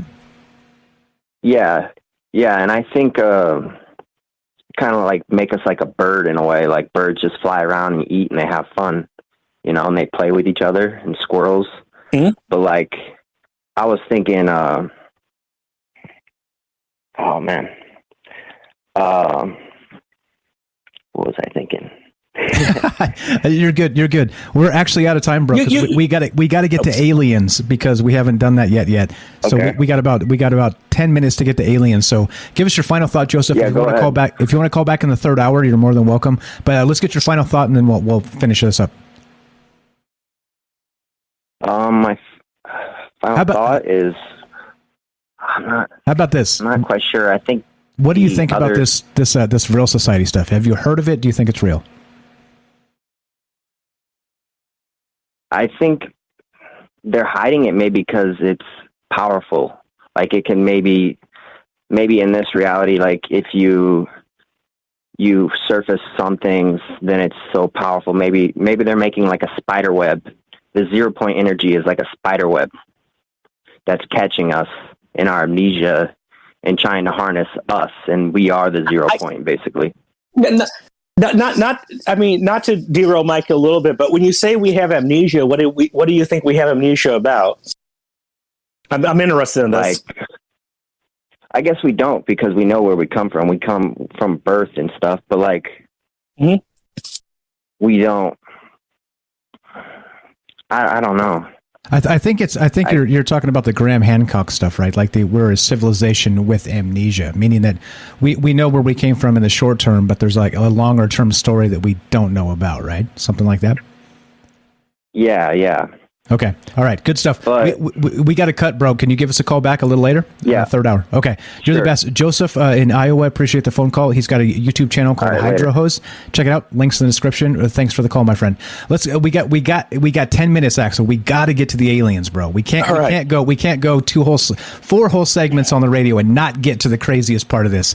Take us to the nutty stuff. The aliens, the contact with this crazy star, these lizard people. What the hell is going on with this Vril Society stuff? Well, so then I will. So finally we're going to get to Maria Orsic, the famous medium that's been connected to the Vril Society in a lot of different media. There are some questions of if she actually really existed. I'm kind of hand making the maybe motion about that. There's things pro and con, but the story basically goes something like this. Maria Orsic's father, Tomislav Orsic, was born at his parents' residence during a trip to Vienna, Austria. Oh, okay, that's boring. Never mind. I thought I had something that was more concise. Anyways, okay. On Saturday, February 10th, 1917, at the age of 19, Maria Orsic collapsed, falling into a coma-like state that lasted for several hours. As soon as she regained consciousness and began to regain her senses, Maria told her mother that she saw tall beings of light not far from this world who would come to her and said they would be back once she had started to feel better. After that time, she continued to have continued episodes, being in contact with these beings of light, which he later identified from being from the planet Aldebaran. And these beings, they weren't lizard people. They more closely resembled, the lizard people come up later, but they most closely resembled like the Nordics, the whites, that version of the aliens. And they started feeding her in the story, they started feeding her advanced propulsion plans, like diagrams for spaceships and stuff like that.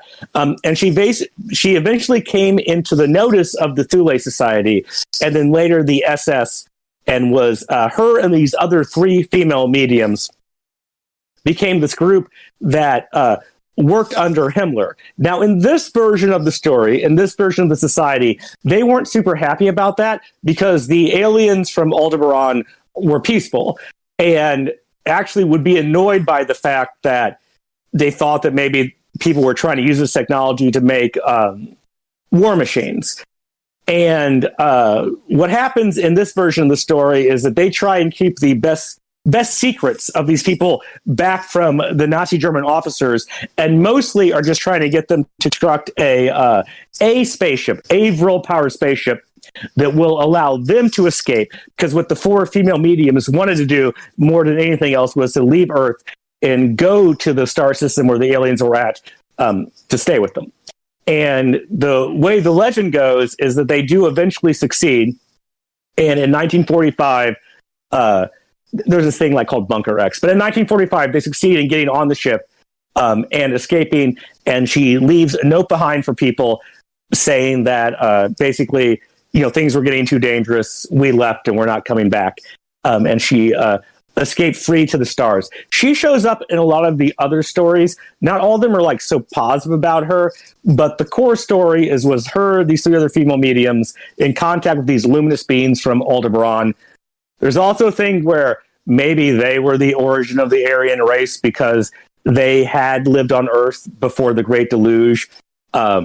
They lived on Aldebaran and Earth, but when the Great Deluge happened, the ones that lived here retreated back to their home star system. But they're the progenitors of our occultism and technology and stuff like that. But yeah, that's that version of the story.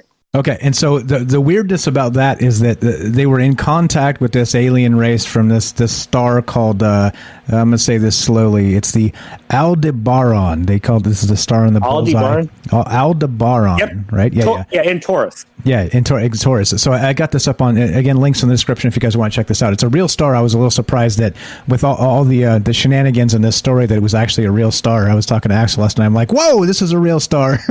He's like, yeah, it's a real star. Duh. I'm like, Axel, considering the rest of the story, I wouldn't be surprised if it wasn't a real star. but all right, so pretty crazy stuff here. And then in that we get to this point where we're talking about actual communication with extraterrestrials. What is it? 56 light years away, I think, is the approximately where it is. But then, oddly enough and crazy enough, so we're getting downloads from these aliens in this star, the Aldebaran star. Oh yeah. And sorry, I didn't say this UFOs. part. She'd be taken over by like periods of automatic writing where she'd fall into a trance and just write things on pieces of paper that were diagrams for these spaceships and these engines and stuff. Exactly. And so apparently some of the stuff I was reading as well is that through those diagrams were part of that whole Nazi Die Glock, the bell that people have talked about, is this we've seen footage of these Nazi saucers that they tried to build, right? Mm-hmm. And so the crazy part about that is it's like, look, everything we know about aerodynamics goes out the window when you start trying to build a saucer craft that flies, right? So the only reason, in my opinion, that you would is if you had some sort of actual advanced exotic propulsion, right? Because clearly aerodynamics, wings, the whole, an airplane looks like a bird for a reason because it's aerodynamic. A saucer is absolutely not. And so they had to believe in some capacity that she was telling the truth, right? Because they say some of those secret saucer projects from the Nazis in World War II were from her and these channelings to these alien beings, right? Yeah, I mean, I'm sorry. I'm sort of hiving off the other spaceship stuff to the second version of the Vril Society. Like I said, she shows up a lot. The main thing about her, what makes her interesting, is that she did want them to make space traveling machines, but she just wanted them to make them for her and her friends because both her and the aliens didn't want them to be used for war. And so the idea is they eventually made a Vril powered machine that she could use to escape. Now, the bigger thing, the Bell and the other Nazi spacecraft, for me, I think that comes in more clearly in a slightly different version of what the Vril Society was up to, which will be the next one, which involves a flying saucer crashing the Black Forest in 1936. All right. So crazy again. Like I said, this is one of those ones where you absolutely can't believe it. It's that wild because the deeper you go into this, the more you're shaking your head, going, wait, what? And we have not even got to the reptilians yet, but we're out of time. So here's the thing, right? So there's the again. I want to special thanks to Axel Steele for making this possible. He did a ton of research, read a bunch of books here to make sure that we were going to be spot on about the information. So thank you for being on the show, my friend, tonight. You were the best. And I'd like to apologize a little bit because I forgot until this moment that you only do 2 hours on the Fringe, so we didn't wrap this up in a good conclusion. If I had remembered that, I would have wrap this up before we went to the third hour. That's okay. Sorry. That's okay. That's why I was pressing to get to the aliens now. Give us the aliens. Yeah. Give us the aliens. Yeah, it's okay. Sorry. It's okay. It's all good. It's all good. All right. So the way it goes is like this. Again, thanks again to Axel Steele. You guys can follow him on Twitter. Link's going to be down in the description here. You can follow him on Twitter, and he's a very nice guy, as you can tell, and he'll answer you if you tweet at him. The thing is this, right? Regarding the Vril Society, we're going to keep talking about this. As you know, we go 2 hours on the Fringe, and then we go a third hour off the Fringe. So if you're listening to us on the Fringe FM, stay tuned for Joe Roop Lighting the Void. If you're listening to us on any other platform, including the podcast feed, stay tuned for a third hour of Troubled Minds. Special thanks to my good friend Axel Steele. Thanks for doing all the research. Thanks for being here with us tonight. Give him a follow on Twitter. Come say hi. He's a very good dude. And, again, as you know, it doesn't matter what I think or what he thinks. Regardless, I'm going to cut him off and say it doesn't matter what he thinks. It matters what you think, right? So is this real? Is it not? Continue thinking about big things and big ideas. Thanks again for listening. It goes something like this as we finish. Be sure, be strong, be true. Thank you for listening. From our troubled minds to yours, have a great night.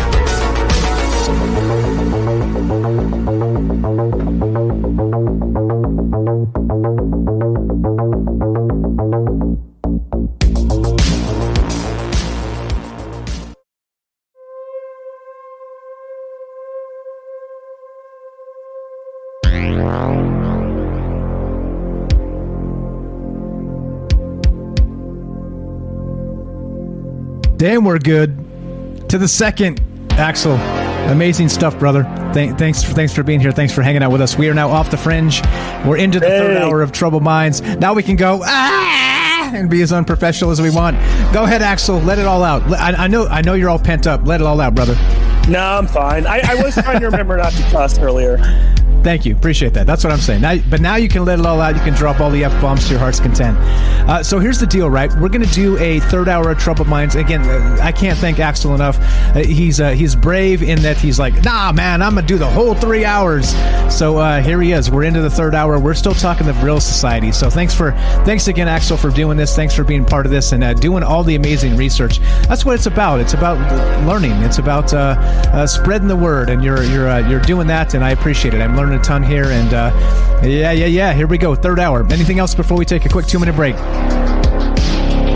Nah, I got nothing. I got to load up my next 2 versions of the Vril Society, so okay, I got a little work to do here. Okay, also take your time. So I'll get us into the next bit. So take as long as you need, and we'll come back whenever you're ready. So here's the thing, right? So we're going to do a third hour of Troubled Minds coming up. We're still here with Axel Steele. We're still talking about the Vril Society. What the hell is this about? 702-957-1037. Now's the time to call if you have questions for Axel or ideas on whether you believe this crap or not. And 2-minute break. More Troubled Minds on the way. Don't go anywhere. Be right back. 2-minute break.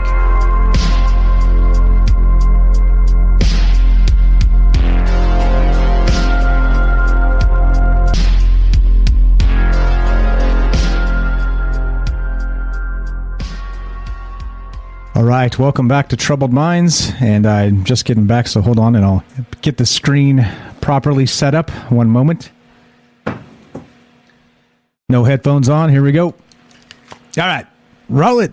Here we go. Welcome back to Troubled Minds. I'm your host, Michael Strange. We're here with our good friend, Axel Steele. Axel Steele. I'm here. And, I'm here. Yeah. What's up? What's up, buddy? People in the chat over there on Rockfin, Ronald in particular, he's the let's say head of the peanut gallery over on Rockfin. He says Axel Steele sounds like a porn star name.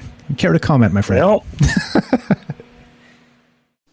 I've said this before, but it is a joke name based around a Mystery Science Theater sketch where they said that all tough guys in movies have to have a name where the first name is 2 syllables and the second name is something that is hard.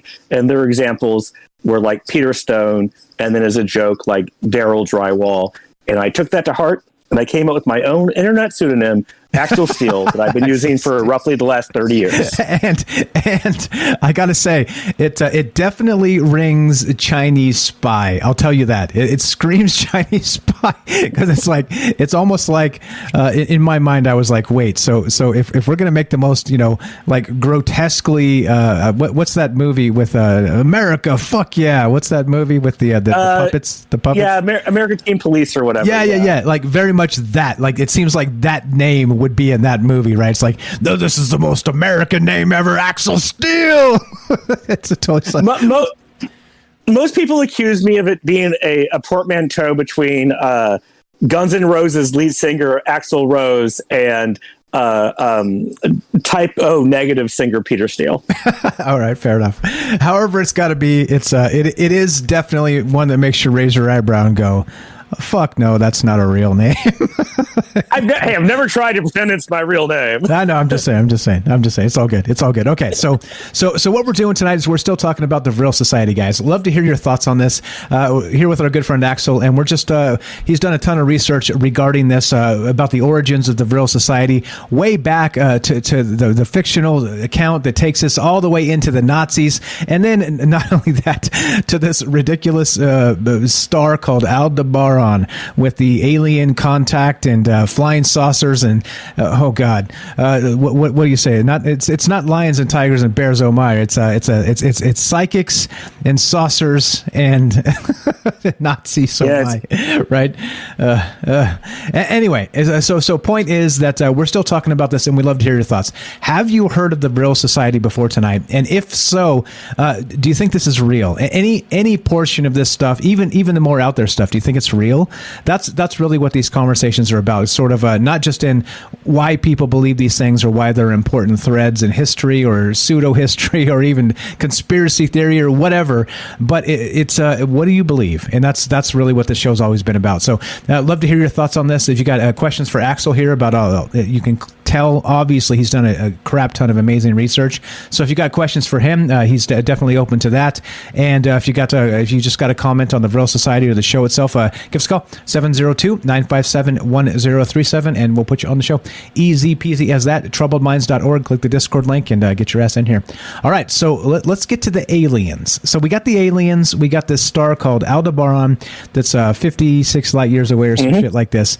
It's in contact with the channelers that are supposedly getting downloads of these maybe schematics for these UFOs. All right, and we jump on the gun. You got more to finish about the last thing before we get to the next thing? Oh no! I mean, we're abandoning them. That's that version of the story. Maria Orsic was in contact with these aliens, these luminous beings of light, and they were feeding her information about how to make spaceships. She didn't really want to make them for the Nazi Party. I mean, it's unclear obviously they didn't to some degree because they didn't use alien spaceships to win the war, I guess. But she eventually escapes to that star system towards the end of the war. But there is a connected but different version, which is that a flying saucer crashes in the Black Forest in 1936. Nice. And it is discovered by the Nazi Party. Okay. All right. So before we get to that real quick, I got to comment on the other thing. So oddly enough, she this woman is getting these downloads from these aliens, right? And like you said, it's still sort of under a suspicion whether she was even a real person or not, because it is said in that version of the story that she went off planet, that she actually built, she was able to coerce or coax the Nazi Party into building her a UFO.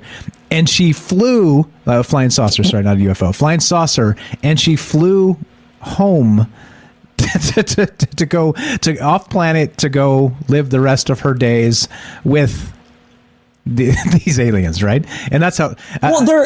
If you search online, you can find black and white pictures that claim to be of her and the other people that were part of her society, but.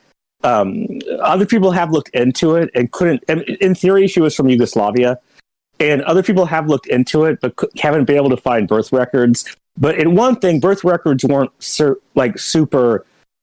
complete, especially in a time when she was born and there were 2 world wars. So it wouldn't be shocking if just records were lost. But also, I just don't have a real opinion about if she was real or not. Like, some people think she was. And just they can't find the records for whatever reasons. Other people is that she was made up and they just took some pictures of the lady and said it was her. And I don't have a real, I don't have a good line on which of those 2 versions is true. Okay, but it is a little bit interesting to me that she supposedly jumped on a flying saucer and went back home to live with the aliens, right? So that right? I had a good chuckle when I read that. I was like, wow, that's super. Now that's hot. That's hot. You think the name Axel Steele's hot, like a porn star name? No. Now hopping on a saucer and going back home to live with the aliens. Now that is hot. All right. So would you get on a saucer to go live with the aliens, Mike? It depends on the aliens. So I'm told some are benevolent. I'm told some are wanting to eat us. So which aliens? I mean, I presume the nice ones. I mean, if they were just going to eat you, that wouldn't be much of a choice. No, that wouldn't be much of a choice. I don't know. So I think in probably more, let's say feet on the ground terms, I think it's more like. Would you go to Mars, right? It's the same. I mean, it's not the same, but it's similar in that, right? Like once you go, you ain't coming back, right? I mean, so there was this TV show about a decade ago that was called Falling Skies that was about a alien invasion of Massachusetts of all places. It's not a good show, guys. Don't look it up. But don't watch that. But shit. It turns no, it was bad. It was bad. But it turned out the aliens' plan at the end of the day was to kidnap humans, to turn them into alien soldiers to fight an alien war in space against these other aliens. And when that got revealed to the main characters, they were all aghast, like, oh my God, we would never agree to do that. But I was just like, dying on an alien spaceship in an alien space war is a billion times cooler than anything you can do on this planet. That's true. All right, so I think after that, the soapbox moment, Axel Steele has proved himself an order of renown, and so I have to say, yeah, I'm going to go live with the aliens, sir. I'm doing it. I'm doing it. But count me in. Count me in. All right, so that was the craziest part when I was reading this, and I was like, what the really? Like, so okay, so not only can we not really prove this was a real person, it almost seems like I was kind of talking in terms last night when you popped into the chat. We were talking about this in terms of maybe QAnon, right? Like, is that a real person? And so do you think, in terms of, you know me, and I love my propaganda and my news cycles and the rest of this, so do you think it's possible that maybe this was concocted as some sort of propaganda something to maybe push forward the idea of the Aryan race and all the rest of that garbage stuff that they were doing? Do you think it's that this whole you know what I'm getting at? Go right in. I mean, the answer, not really. She doesn't become a story until the 60s. And so she wasn't contemporaneously to these events. People weren't talking about her. She's a figure that comes into these stories when stuff about the Vril Society gets written in the 50s and 60s. And so I don't think she was Nazi propaganda just because people weren't talking about her back then. The whole idea was that her and her other mediums were secret. And she gets discussed about later. Okay. All right. Does that make sense to you? Somewhat, but okay. But I don't know. So you do think it is a concoction of some sort? Like there's a whole bunch of shenanigans going on here, right? There's something that smells rotten, is what I'm trying to say. I am, in fact, indifferent as to whether or not she was a real person. It's just that she wasn't being used as propaganda by the Nazis. Like, everything about her only came out after the war. Okay. So, gotcha. All right. So this is okay. So interestingly enough, I'm not sure you need extra ammunition to smear the Nazis, but okay. All right. Whatevs. All right. So anyway, I wanted to talk about that because I thought it was interesting that she jumped on a flying saucer and went to live with the aliens. I thought it was notable and worth talking about. Okay. So what is the next iteration here? We've been through giants. We've been through this Vril power substance thing of like these psychics flying UFOs. We've been through all kinds of crazy shit to this point. So where does this go? Does it get crazier? Does it actually get crazier than this? I think the next one's basically equally as crazy, which is that a UFO crashes in the Black Forest in 1936. It is recovered by the Nazi Party. It is recovered by a scientist by the name of Winfried Otto Schumann. He is a real scientist. He gets connected to all these stories. He was a rocketry guy, electronics guy. He got brought over to the United States with Operation Paperclip after the war. And then he taught like in Massachusetts for like 20 years. But the idea is they recovered a crash spaceship. And when they recovered the crash spaceship, they were trying to reverse engineer how to make it work. This is where the bell, the Nazi bell thing comes from, is that was its propulsion system. And they were trying to reverse engineer it. I have a thing about that, but I'll come back to that. But the idea also was they eventually learned that spaceship wasn't from outer space.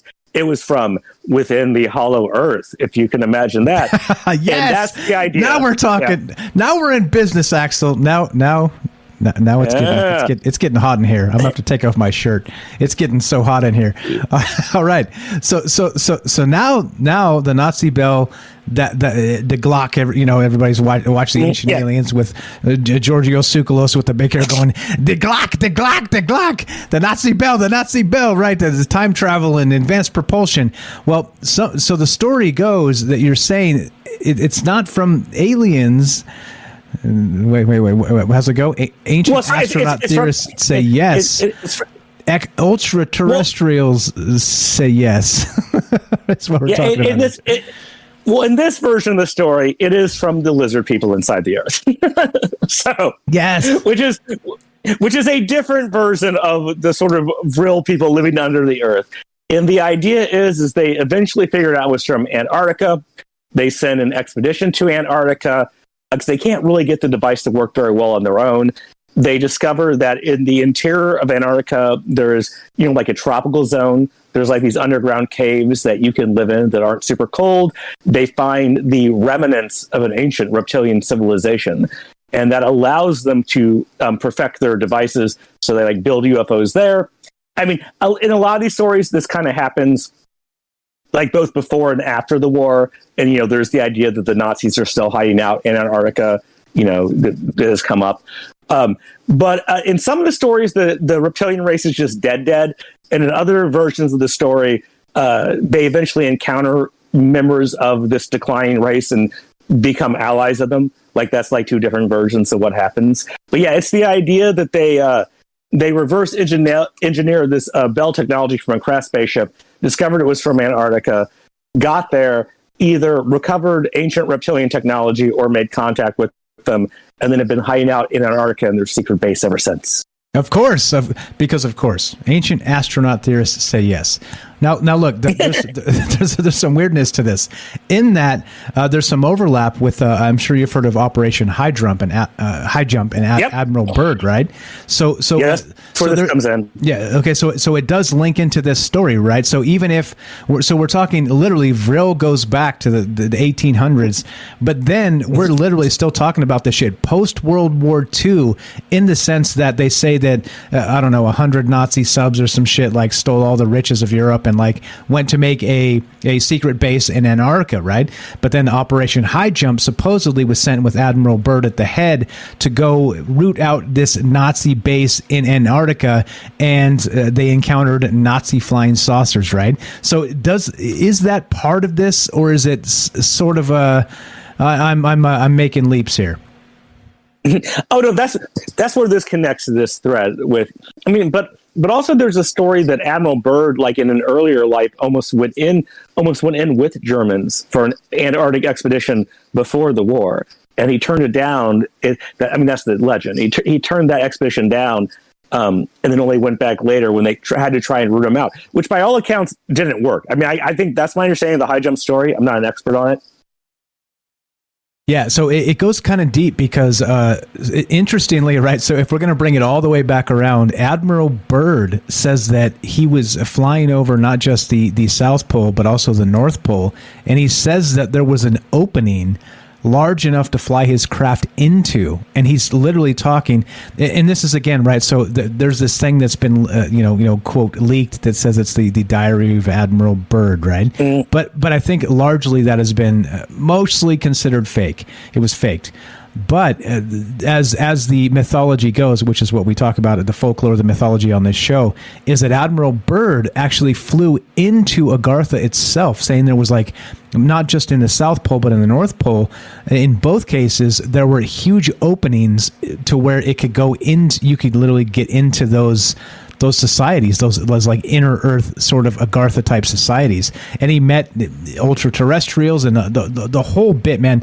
And this is the crazy part, how it kind of comes all the fucking way back around to that original ass Vril story, doesn't it? I mean, as I always say, at least I think you do too. It all turns out to be connected when you think about it enough. Which is super odd. So yeah. So again, what are your thoughts on this, guys? Looking to hear from you. Third hour is exactly so we can talk to you guys. What the hell do you think about this? Exactly. How the hell? How come you haven't? I'm a little perturbed. Nobody's called in to yell at Axel yet, because this is bullshit. I demand a recount. This is bullshit. 702-957-1037. Click the Discord link. Get in here and come say hi. Come meet Axel. He's a great dude. I only have two more versions of the Vril Society to go through, so I could run out of time if no one calls in. There you go. I got a vamp. And guess what? So now you get the threat. The threat is we end this show early if we don't get calls. You see how this goes? 702-957-1037, troubleminds.org. Click the Discord link. Phone number's there. Get in here. Come say hi. Come meet Axel. He's a very good dude. And we're talking Vril Society. So I don't know. So before we get into the rest of this, let's stretch this out just a smidge. What were your thoughts when you were going through this, Axel? Were you like face palm like half the time? Were you like exhilarated, trying to like, oh God, I got to get back and read more of this because I'm so into this? What was sort of your thought process as you were going through the research you were doing on this? I mean, No, I thought, I mean, like I said, I wish I would have had even a little more time to like dig some of this stuff out. It's I mean, there's just a lot of stuff out there. I like just now I'm looking at a thing, there was the whole idea that like the Bell propulsion thing, they were doing tests on it in 1944 and they'd like bring people into this sealed room. They'd like lay everything up. They turn the engine on and it would basically just end up killing people. And that's why they could never really get it to work until they went to Antarctica and talked to the lizard people. So I was just reading a probably fictional account of that happening. But no, I quite enjoyed it. Although, I mean, I don't know. I like reading stuff. I actually kind of wish I could have read more of Lighton's books because, like I said, Aleister Crowley said like some of his books were like real core occult reading. So I would have liked to gotten through that to have like more of an opinion about it. Okay, fair enough. And so I don't know. When I was reading this again, and I have a freaking paranormal talk show that we talk about aliens and all kinds of crazy shit. But I was reading this, and back when people requested it back in the day, this Vril Society discussion, I was like, I don't know if I want to do this. I don't know if I want to talk about this, right? Because it not only is it so out there, it flirts uncomfortably with the Nazi socialist party. Yeah, right? And so you know what I mean. It's like. Like you were saying, you actually did a fantastic job sort of tiptoeing around that, meaning that like when you talk about like a genocide and that type of stuff, it's not an easy thing because again, when we were talking about this last night a little bit before we did this show, kind of setting things up, is that you misstep one thing and you reverse two things in the same sentence, and instead of saying what you thought you said, you just sounded like a Nazi. You know what I mean? And it's like. It's difficult. It's one of those things. We do have James on the line here, ready to jump in and get him. But yeah. So I just wanted to make sure. I wanted to ask what you thought about as you were kind of delving through this process. Was it facepalm, or were you interested? Well, I mostly came into it because of my interest in 19th century occultism, and I sort of like got backfilled into doing the Nazi stuff off of that. And so I'm very interested in that stuff. That's why I like to read more of that guy's books. My interest in like what Hitler's real beliefs were are pretty minimal. I mean, there is like a whole show about that probably, but I'd have to read like multiple biographies about him. Don't really want to do it. He's a bad guy. Don't need to get inside his head. Exactly. Take on Hitler. I'm good. I'm good just saying he's a bad guy and moving on. All right. The worst of guys. How about that? Horrific. Yeah. All right. So thank you guys for calling in. So we are taking your phone calls. We're here with Axel Steele. We'll talk on the Vril Society tonight. So the question is, have you heard of this Vril Society thing? And what do you think so far? You heard a ton of great stuff from Axel here. He's done an unbelievable amount of research on this.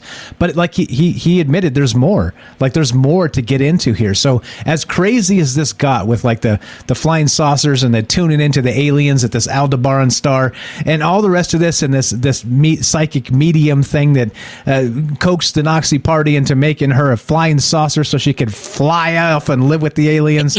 Holy fuck sakes, right? Here we are like, wait, what? How do we get here, right? But I want to hear from you. What are your thoughts on this? If you have you heard of the Vril Society? What do you think about the story so far? And do you think there's any merit to this? It is odd that like we talked about the Admiral Byrd stuff and the Antarctica and the Agartha, how it does kind of come back. Like a lot of these stories really go full circle. But then not just that, right? So there's these other stories regarding reverse engineering UFOs, right? It takes us into Roswell in like 1947, right? So like literally, if you're paying attention and you're trying to like connect threads, it almost seems like it seems like something's here, right? And what it is, I don't know. Sorry, go ahead.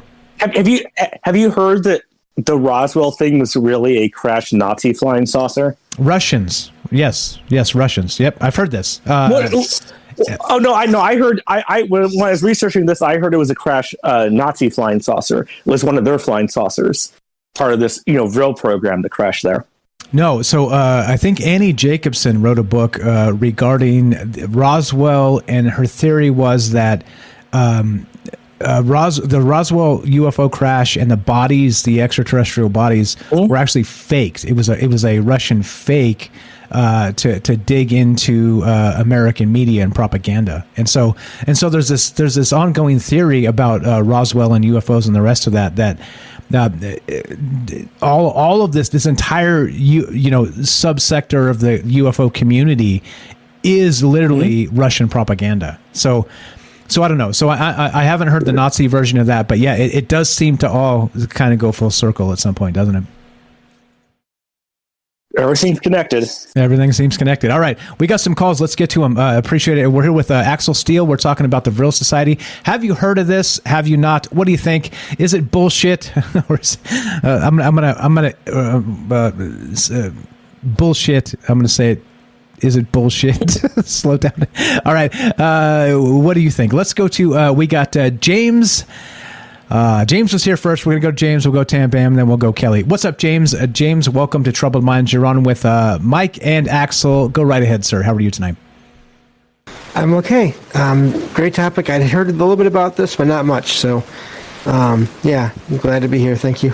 Right on. It's always nice to hear from you, James. Exactly. Friends. We're making friends here. It's all good. You guys know each other. So dispense with the pleasantries. Give us your take, James. Well, it's just interesting. And if this is too far off for you, y'all can let me know. But there are some of the little details in the story that remind me of a Stephen King book, of all things. And it's called The Tommyknockers, and it came out in '87, so I'm pretty sure we're probably okay to spoil at least parts of it anyway. Hell yes. At this point, but so I'll just give you a brief summary, and then I'll hit the points that are similar. It starts off with, oddly enough, a writer who lives on a farm, or not a farm, near a forest. And they're walking through this forest one day, and they literally stumble over something metal, a piece of metal in the woods.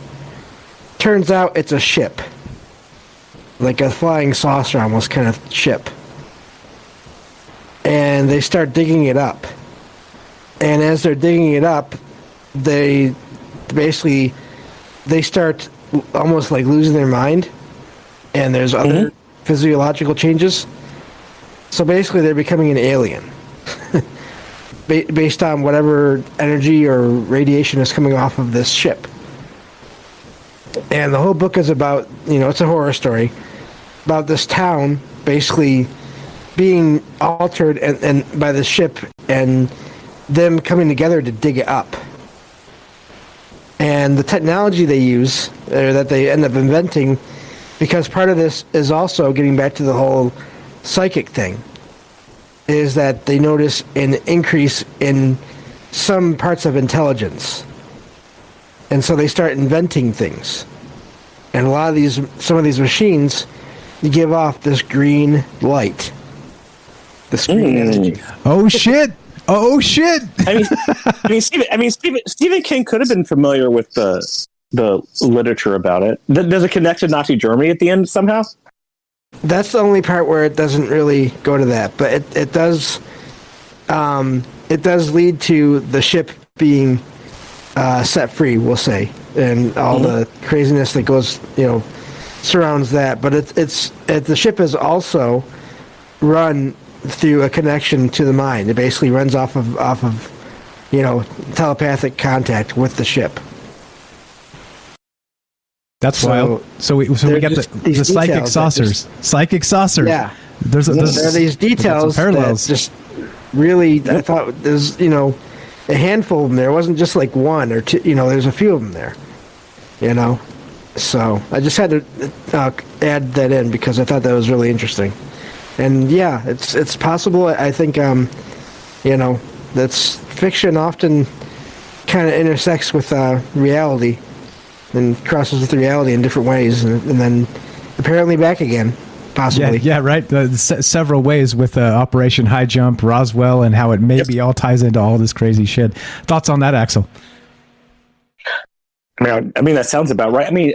Stephen King, he has a lot of like alien stuff in his books, and I haven't read enough of them to know if there's like more of an occult connection. I think he's more of like a psychic alien guy, but famously, the idea of psychically powered spaceships must have been in the ether, or maybe he read some of the books of the Vril Society. You never know. That's what I'm wondering, is how much of that. It'd be interesting if he did know, but it'd also be interesting if he didn't know. Yeah, right. Maybe he's tuned into the aliens from Aldebaran. maybe they sent him the story. Oh shit! Yeah, who knows? Yeah, who knows? That famous question of, well, where do you get your ideas? I don't know. I don't know. They come out of somewhere, don't they? It isn't pulling them out of our ass, as far as the term is concerned. Yeah. So you barely heard of this. You maybe kind of in a periphery heard of the Vril Society. What do you think? Give Axel some feedback on the presentation tonight. I'm impressed as hell, but Axel's my friend, so I'm biased. What do you think? Yeah, shit on him, please. Oh. No, I cannot do that. Okay. It's been very interesting, great presentation, and great topic for the show, always. So I just had to call because, I wasn't going to, but this, one point after the other, there was like 3 or 4 points that were similar. That I just, I had to call about that. So that's all I have for that. But yeah, great show. Appreciate it, bro. Stuff. James here has a podcast called Salcedo Paranormal. Link is in the description. Check it out. He does a paranormal talk 5 nights a week. You can join him live on a Discord while he records these things, and give him some love. James is a good friend of the show, a good friend of mine, a good friend of Axel's, and thanks to Axel for being here. Thanks to James for chiming in. Appreciate you, brother. Thank you all. Have a good night. You too, my man. All right, so we're still talking Vril Society. Look, and this, what's going on with this? It seems to be like a whole lot of, I don't know, woo-woo shenanigans. And at some point, they seem to really link to some of these other threads with the Antarctica and Admiral Byrd and the Nazi base in Antarctica and all the rest of this shit, right? But again, we're talking about a story that started in the late 1800s. So, I don't know, like it almost seems too perfect in some regards, don't you think? Well, I have 2 more versions. Okay, we can go through. Okay. One is the dark version that is only okay in this after dark hour, and the other one is what I really think is going on, although that might have to be saved to the after show talk. I'm not sure I can say that on air. Yeah. No, I'm with you, and I understand. So there are some things you can't just really, like, you say them right and people get the wrong idea out of context. All that. Yeah, it's okay. So if don't cross that line, and I'm with you 100%. You know me as Jay in New York. What's up, Jay out there in Binghamton says he's all Mike. You're always a ballerina, just dancing around the things you can't say.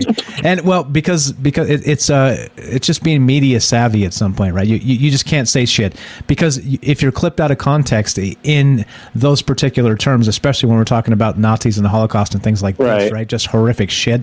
Then you end up looking like an asshole, and it's easy, and people are looking for that. So anyway, again, save it if it's one of those things that's sensitive. Don't say it. We do have more calls to get to. So anything else before we go to Tam Bam and Kelly? Any other thoughts there real quick before we go to I love Tam Bam and Kelly. All right. Let's see what they have to say. Let's do it. Tam Bam, welcome to Troubled Minds. You're on with Mike and Axel. How are you tonight? Tam Bam in South Africa. I'm good. How are you? Doing very well. Thank you. It's Troubled Minds Friday, drinking the maybe juice, talking about crazy shit, living the dream. Go right ahead. What are your thoughts on this? It's cold here, but I'm doing okay. God damn it, Axel. Why you got to be a bummer? Get out of here. I'm about to wear shorts. It's about to get back to short season over here. Jeans and T-shirts. But anyway, I digress. Go ahead, Tam Bam. Okay, well, Mike, when I send you that link, I say to you, keep a very, very open mind. And you didn't. Why? What do you mean I didn't? It is so... You didn't. Are we talking about this, or are we not talking about this? We are talking about it because it all makes sense. It all loops. It all comes together. It all makes sense. And all the history is there, and there is proof. Come on. I'm team... I don't want to say it. Team. Actually, I'm Team Axel, not Team Vril. I'm Team Axel. Axel. On this one. All right, that's cool. Cool. What's the link if I miss this? No. It was exactly what we're talking about tonight. It was Vril Society. It was things like this. Okay. So, okay. but to be fair, Tam Bam, just honestly speaking, I'm not, and I don't mean it to say you're only one of many, but I get bombarded with links. You know what I mean? So it's not. You can only handle them one at a time. You know what I mean? That's all. So no offense to you. It's just it is what it is. As you know, even the craziest part, right? Even a 3-hour discussion, right? We do this 4 nights a week. There's still shit to talk about, right? Like we still leave stuff on the table every single time on some of these conversations. So it's okay. It is what it is. So you were right. And Tam sent this to me months ago and said, share this with Axel. This is something you guys would be into probably, and keep an open mind. And you're correct. So all that aside, what do you think here? Do you think, again, the Vril Society and the rest of this, do you think it does, like you described, it does fit? Explain how you think it fits. Okay, the reason why I'm so into this, and I've been doing this kind of research for over 10 years, and there's things obviously like I can't talk about online. I've got, like you said, you got to be media savvy, but it all interconnects. It's all put together. It all comes together, and the way I see it is just like the government. They throw things in your face to make you look left when they're actually doing something on the right, correct? That is under that's shenanigans. It's the same with Hitler and the Vril Society and all that. They did all those horrific things and to put this in your face, but meanwhile, on the other side, they would the reason why they collected, they stole all the jewels and the gold and all that stuff from the Jews is to finance this this expedition to Antarctica and to get to build these UFOs and to do kind of all the woo-woo stuff. And I say that very lightly, but the research that I've been doing shows exactly that, which I hate the fact that's actually happened. That's why I'm stepping on it very lightly. You know what? Just real quick to add to what you're saying there. There's an interesting thing that just hit the news the last couple of days here. This is from CNN, and they're currently talking about. And I'll put this up on the screen here. The Pizarro painting confiscated by Nazis at center of Supreme Court arguments, and so there's like this discussion now. Finally, I mean, how many fucking years later is this? Like the Nazis just looted Europe, like of all these amazing treasures and whatnot, and a lot of it's still missing. But the ones that are, they're still like it's going to court still to return this shit to where it came from. It's insane, and this is literally brand new. This just hit the news, so you talking about this kind of triggered it in my mind to recall that, hey, again, I'm the master of the news cycles. Don't doubt me. But I knew it. I knew it because I read this, right? Like I read it. It's like index cards. I'm like, okay, I read. And then you maybe can put things together. But yeah, so they're still talking about this shit now on how to, repatriate some of this stuff back to where it was ripped off fucking 75 years. I mean, holy shit, right? What, 100 years ago now, right? Like, my God, it's absurd. But anyway, I just wanted to point that out, that exactly what you're saying here is there was in the news the last couple of days. So it is interesting and curious. But go right ahead, friends. Go right ahead. I just wanted to tell Tam Bam that I'm picking up what you're putting down. Like, it really is true. They were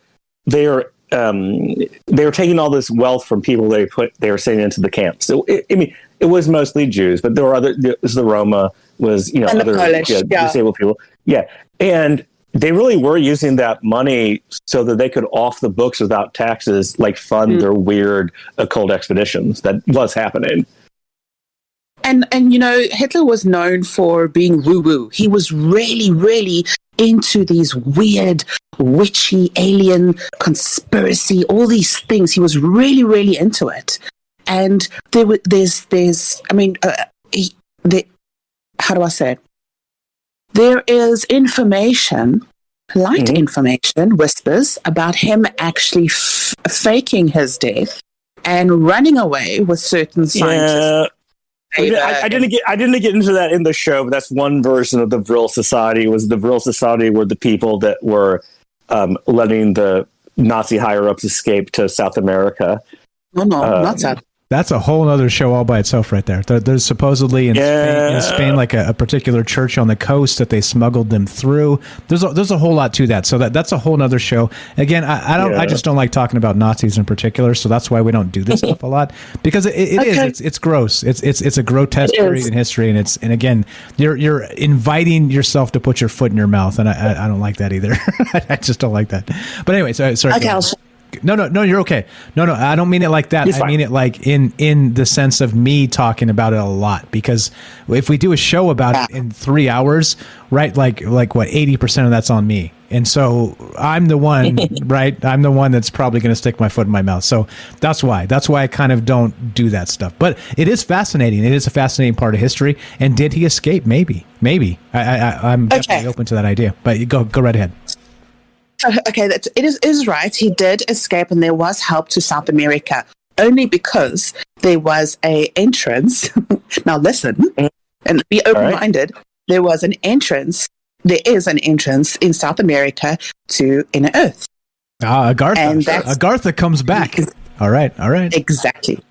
And that is where he supposedly still remains. He still is, and trying to escape that kind of life. Now, the reason also why he did so much damage to those certain people in Europe is because of, now be open-minded, the reptilian race actually feeds on fear and feeds on negativity and needed food as well in the death camps and all that stuff. And to create that, to get information regarding aliens and all the weird stuff, they needed to create food, air quote, food for the reptilians, right? Right. So sort of like in that Gnostic version of the archons, it's like they feed on fear, and so this fear and this murder and this death was death was the death. All the death was a byproduct of the necessary fear to feed the reptilians. I got you. I follow. I'm locked in. I follow. I got you. Correct. So, like I said, while all this horribleness was happening, it was funding what they actually truly wanted. And then there was the Admiral Byrd, and this is true. I mean, this is history. Admiral Byrd, there was accounts of it. He did have a personal journal. He did fight off aliens. They did go back, to Antarctica. They signed the Antarctica Peace Treaty. All that shit is real. You can't. There's documents and evidence of all this stuff. So we can't really rule it out and say, oh, it's woo-woo and hearsay. It's all there. But however, I haven't looked. Just real quick, as always, we got to consider that we could be wrong. Just right, and that's why I do it in this manner, and that's why we talk about these things the way we do, right? Because I could say emphatically this is true or that's not true, and I don't do that. So just so you know. Go ahead, Axel. I'm open to it, but I haven't looked into it enough to have a real opinion. Okay. Sorry, Tim. Go ahead. You know me. Like we're leaving both ends open because you never know where this goes, right? New information comes out, things may change, etc. So on. That's all. I think maybe she dropped out. Did we lose her? Yeah, okay. That's possible. She does have all right, there we go. Let's get her back in. No, she's back. All right. I got her back.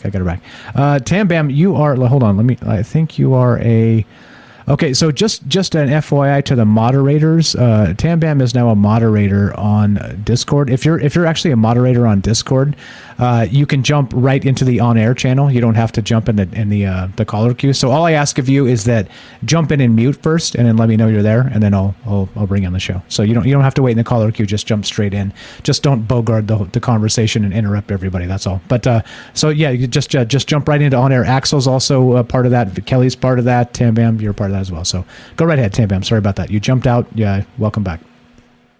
Okay, no, you were going to say something. You and Axel going to say something? No, I was just saying. Oh, I was just going to say I'm open to those ideas, but I haven't looked into it enough to have a real opinion about it.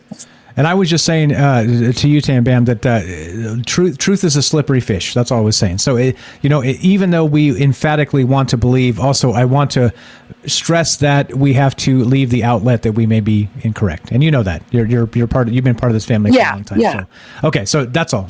So instead of me saying that I could say beat my fist on the thing and take my shirt off and scream Alex Jones style, which I kind of almost did when I called into Ryan Gable's show last night. If you guys were like, I went a little bit Alex Jones. It was hilarious. That's for the after show. Mark. Yeah, that's for the after show. Don't ruin your program with that. Okay, we're not going to do that. But I call Ryan Gable's on Fringe FM, so it goes Troubled Minds. It goes Joe Roop Light in the Void. Then Ryan Gable comes on at 11 p.m. Pacific time, and I called into his show at the end of his show, and I went off. I was like, because maybe juice for 4 hours. I was like, it was hilarious. But the craziest part is he had technical issues, and so they didn't hear me on the air. It was one of the best rants I've ever had for about like 3.5 minutes, and nobody fucking heard me except for Ryan.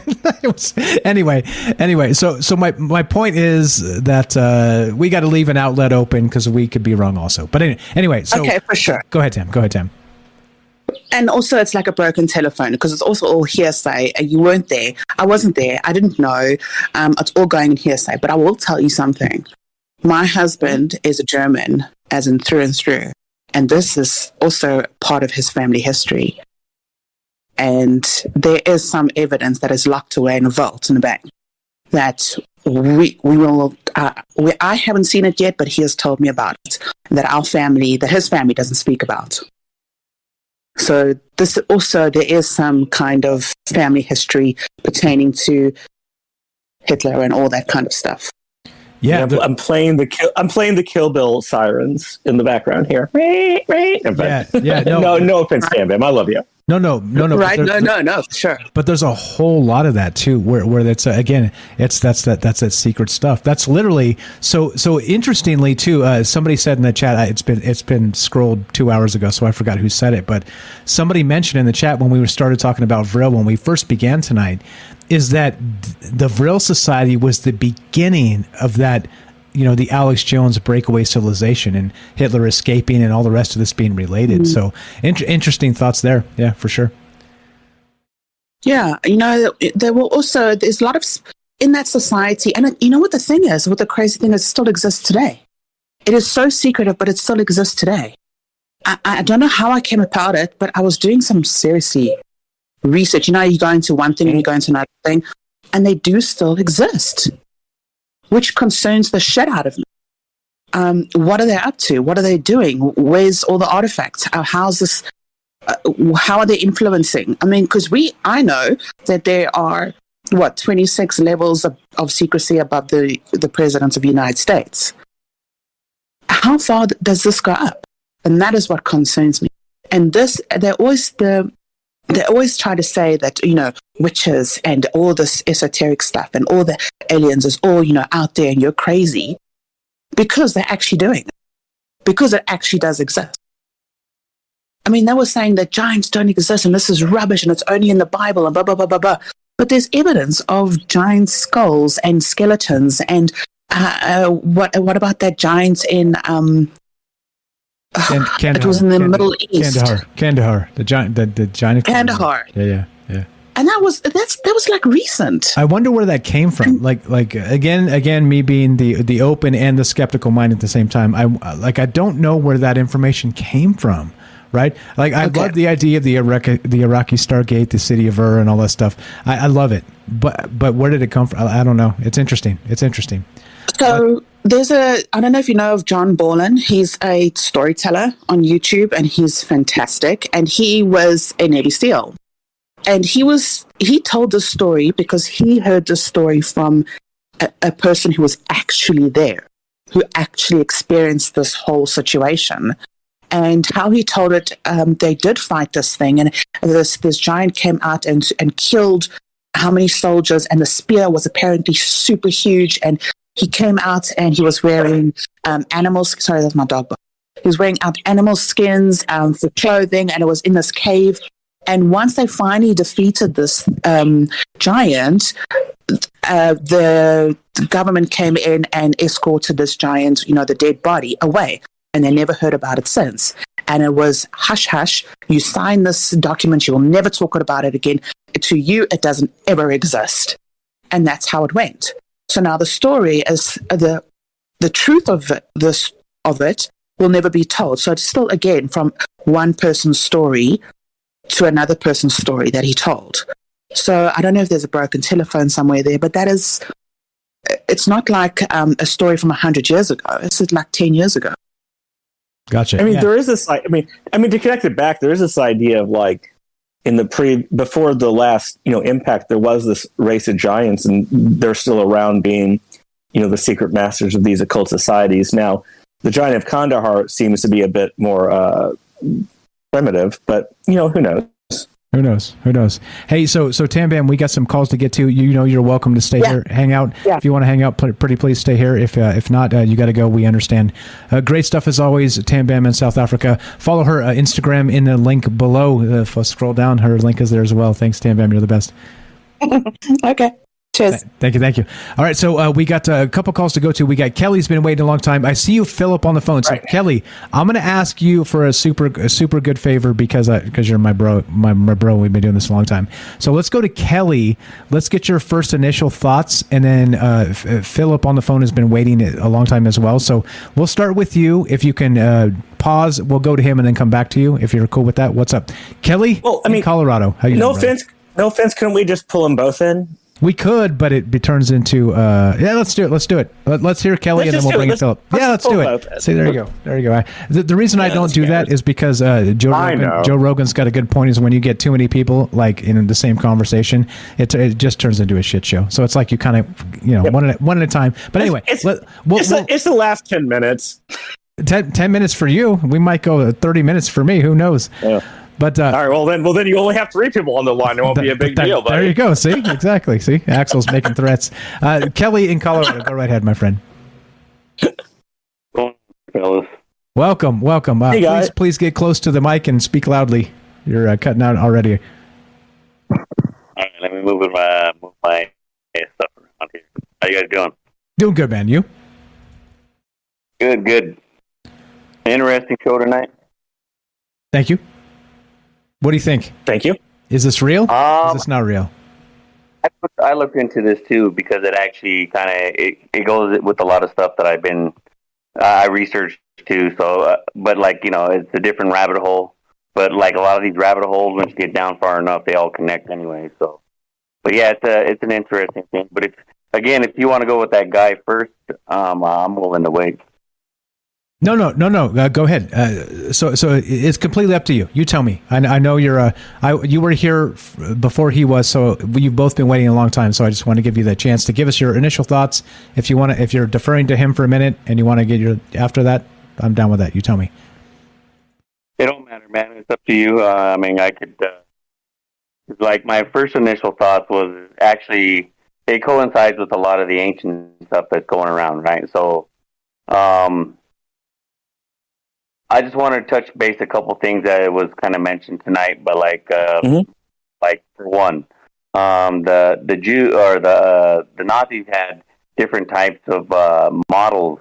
When that lady was talking about, making a real aircraft, one of them was a top type model. It was a Vril model. Most of them were called a Hindenburg or the Hindenburg, however you want to pronounce it. But there's 3 different types of those. But there was also ones that they had that were called the Vril model. There was like maybe I would say 4 or 5 of them. I posted one. It was a picture that's it shows the models kind of like that they talked about. Had so suppose we have these drawings of these aircraft. So yeah, that to me is it's pretty much. I believe that lady was alive. Sometimes, in some of these countries, you don't always have to have a birth certificate. Like you get back. Oh, right. Right. And also, she was. The theory is she was born before World War I in Yugoslavia, and then the First World War happened, and then she moved to Germany, and the Second World War happened. So it wouldn't shock me if records had gotten lost. That happened to plenty of people. Yeah, and not only that, this is literally before like computer databases. So like records in a lot of cases were super sketchy anyway. So just FYI. I mean, like in the old days, right? So now you get computers like propagation of like databases all over the world. So if, let's say, for instance, and horrifically, let's say something like a server, like a housing facility is bombed in wherever, you still have backups elsewhere. But like in the old days, if you bombed a place and it had the records, that was that. It was a wrap. You ain't getting them back. Well, and also just in a very basic sense, lots of people change names. So what if Maria Orsic wasn't her real name? That was just the name she was using as a medium. You wouldn't find a birth certificate with that name on it. Exactly. Go ahead, Kelly. Anyway, I kind of make some connections. The reason why I was looking into the Vril is because of the type of aliens they were talking about, or their type of species that they believe that was, the higher species of the human, or, from a different planet, right? So they were talking like the Aryan, right? So they were saying they're blonde hair, blue eyes. Well, I looked into what caught my attention was the description of what they were saying that they kind of look like, right? So, and that's where the ones where if I go back to the ancient ones, I kind of look at where you're talking about sky gods, or kind of what they look like. So if you have the Sumerian ones, talk about the those ones, they had they were bearded, right? They were light skinned, they were bearded, right? And that's also kind of, you'll find that over in like South America, which would be down in Bolivia or in the Peru area. Back then, it was just the Inca civilization, and there was one down, and it was called. His name was Viracocha, right? And he's above the Gate of the Sun down in Tiwanaku, down in Bolivia. He was also known as a white-skinned deity, right? And he was also with a bearded face. But what's interesting too, is why like a lot of the South American, when the Spaniards came across, that's what. They thought that this might be one of them, the return of Viracocha, because they were light-skinned, bearded, But the interesting part is the whole water part. You mentioned earlier about the Sumerian. Cut out, Kelly. You're Kelly. cut out, yeah. Cut out, Kelly. Okay. All right, what about now? Can you hear me? Better. Yeah. Okay, so like you were talking about, like when you brought up the word Vril, and then you mentioned Sumerian, right? So let's take the wording, and you break down, like, for instance, like Enlil, right? And that's one of the pantheon gods. And the other brother was Enki, right? Or before it was Ea. But Enlil, for example, En was the meaning for that one is Lord, right? So Lil was more like with like weather or a sky god. So it was like Lord Wind, right? So the il prefix, much like the el prefix in Hebrew, normally just means God, and so so the idea was that Vril would be like the force of God or something like that. Yeah, but we're talking before that. We're talking like Sumerian. That was thousands of years before that, which some of that wording comes breaking down. Obviously, it's history, right? But we're talking like Sumerian, right? We're talking Sumerian. And Lil is actually what would be, because En, which the beginning, Enlil, Enill, right? So En is the Lord. But the other one, Lil, would be like sky or the weather, wind, right? Known as sky god. But the thing about it I was kind of mentioning was when they talk about Viracocha and the sky god, right? And he's also light skinned. So you're that's where you also talked about when you're saying like the Nordic, some kind of, people thought it was like the Nordic race where, the planets, and some of the planets that you guys mentioned where they were saying they were from, the lady was mentioning, right? In Viracocha, though, Viracocha means that in that little meaning, it's, they were, it was more of a, it's associated with the, intimately, it was like associated with the sea, right? But he was the sun and of the storms. So it's kind of like have some kind of a connection between those, right? But that's the only thing I wanted to talk about when you were, kind of brought that up. or the meaning of that in Sumerian, though. Not like well,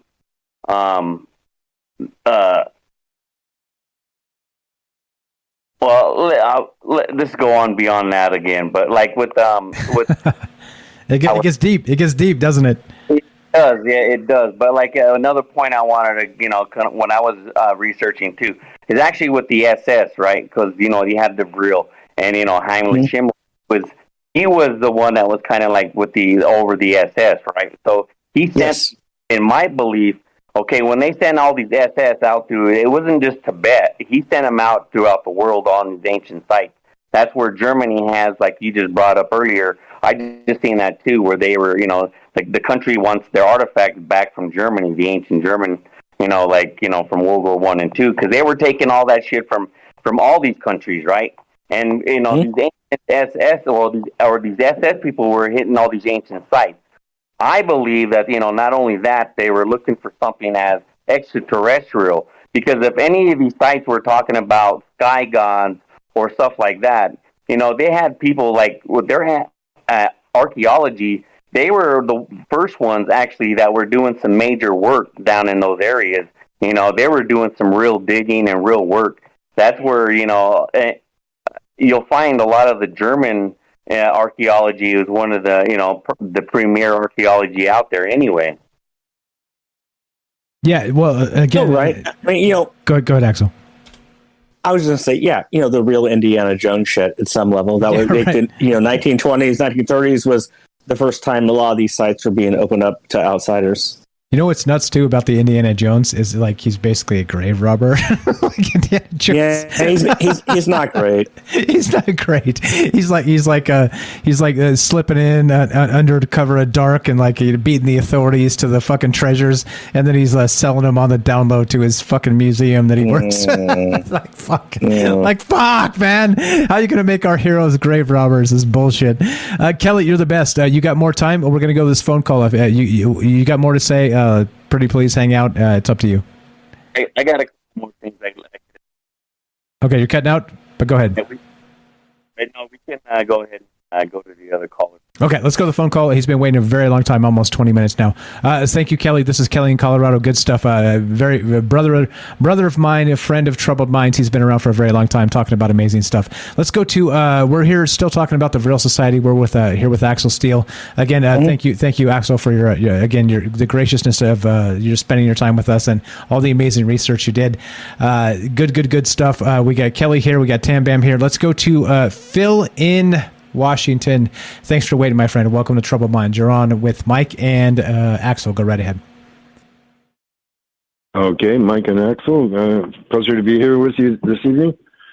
And the Vril. So, and the Marie Oz, I forget the name. So there's a tie between the chicken doing it for the Germans and the chick that comes and visits the guy in Switzerland. Just want to pinpoint that one. Sure. I mean, which guy in Switzerland? Pardon? I mean, which guy in Switzerland? Hello?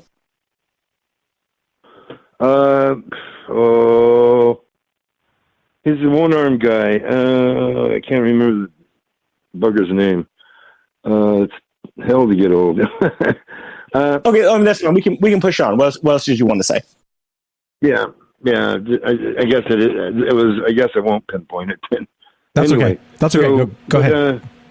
When we talk about the Nazis, that's the Vril Society, which also was working with the Vril.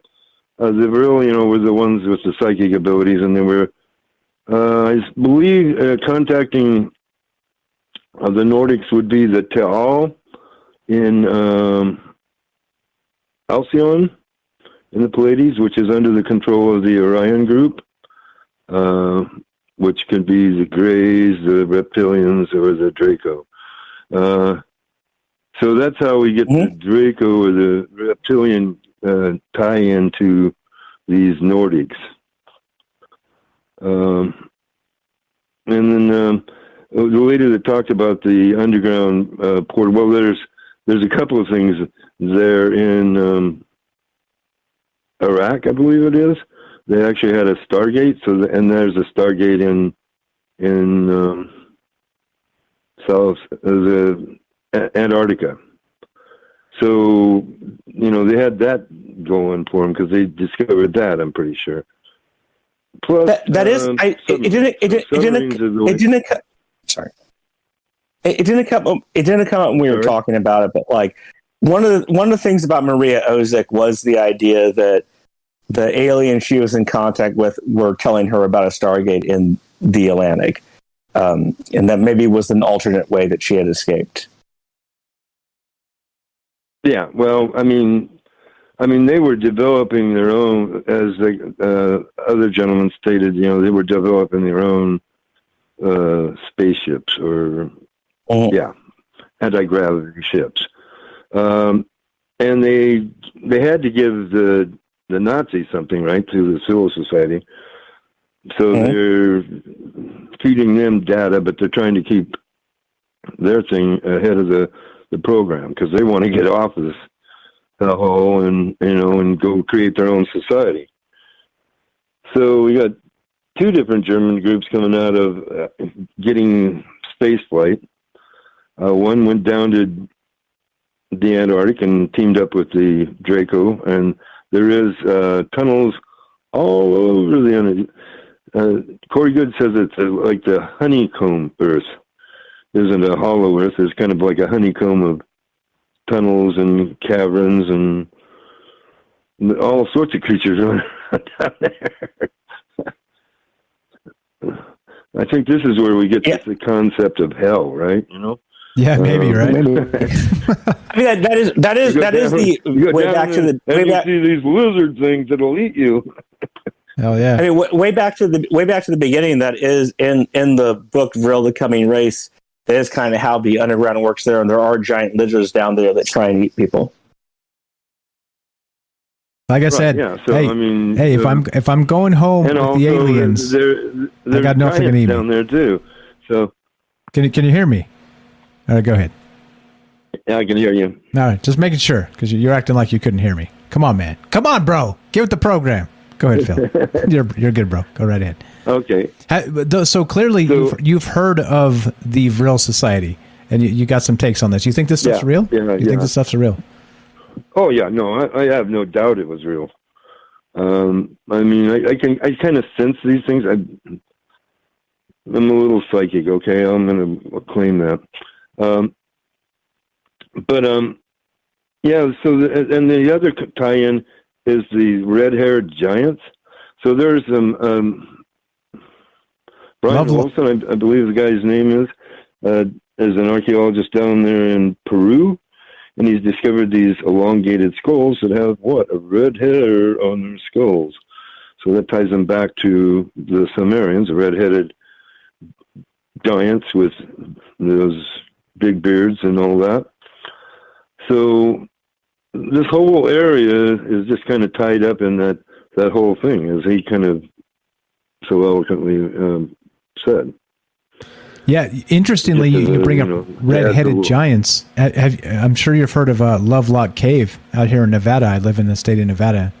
And Lovelock Cave is literally an ancient story with Native American tribes describing cannibalistic red-headed giants, right? Interesting you bring it up. But right. Yeah. Yeah, and they trapped him in that cave and smoked him out. Right, exactly. Yeah, basically suffocated him. Yep. Yeah, so I mean, we've had to. Not all of them died in the flood. The Nephilim didn't just go. They went underground. and the Indians, the Hopi and the Zuni, both have legends of being taken underground by the ant people. So another wait, the ant people? I've never heard of the ant people. Tell me about these ant people. Okay, so this is the story of I believe it's the Hopis, but I hope it's Hopi because I'm going to go with it that way. And basically, back during the flood, so we either had a comet hit this big ice sheet over North America, or it was the sun doing a CME. You take your pick. One of the two did it and melted about 2 miles of ice. So these beings came up from underground and said, "Here, come with us." And they took him underground and fed him and kept him safe while, the whatever nonsense was going on was happening. Pardon?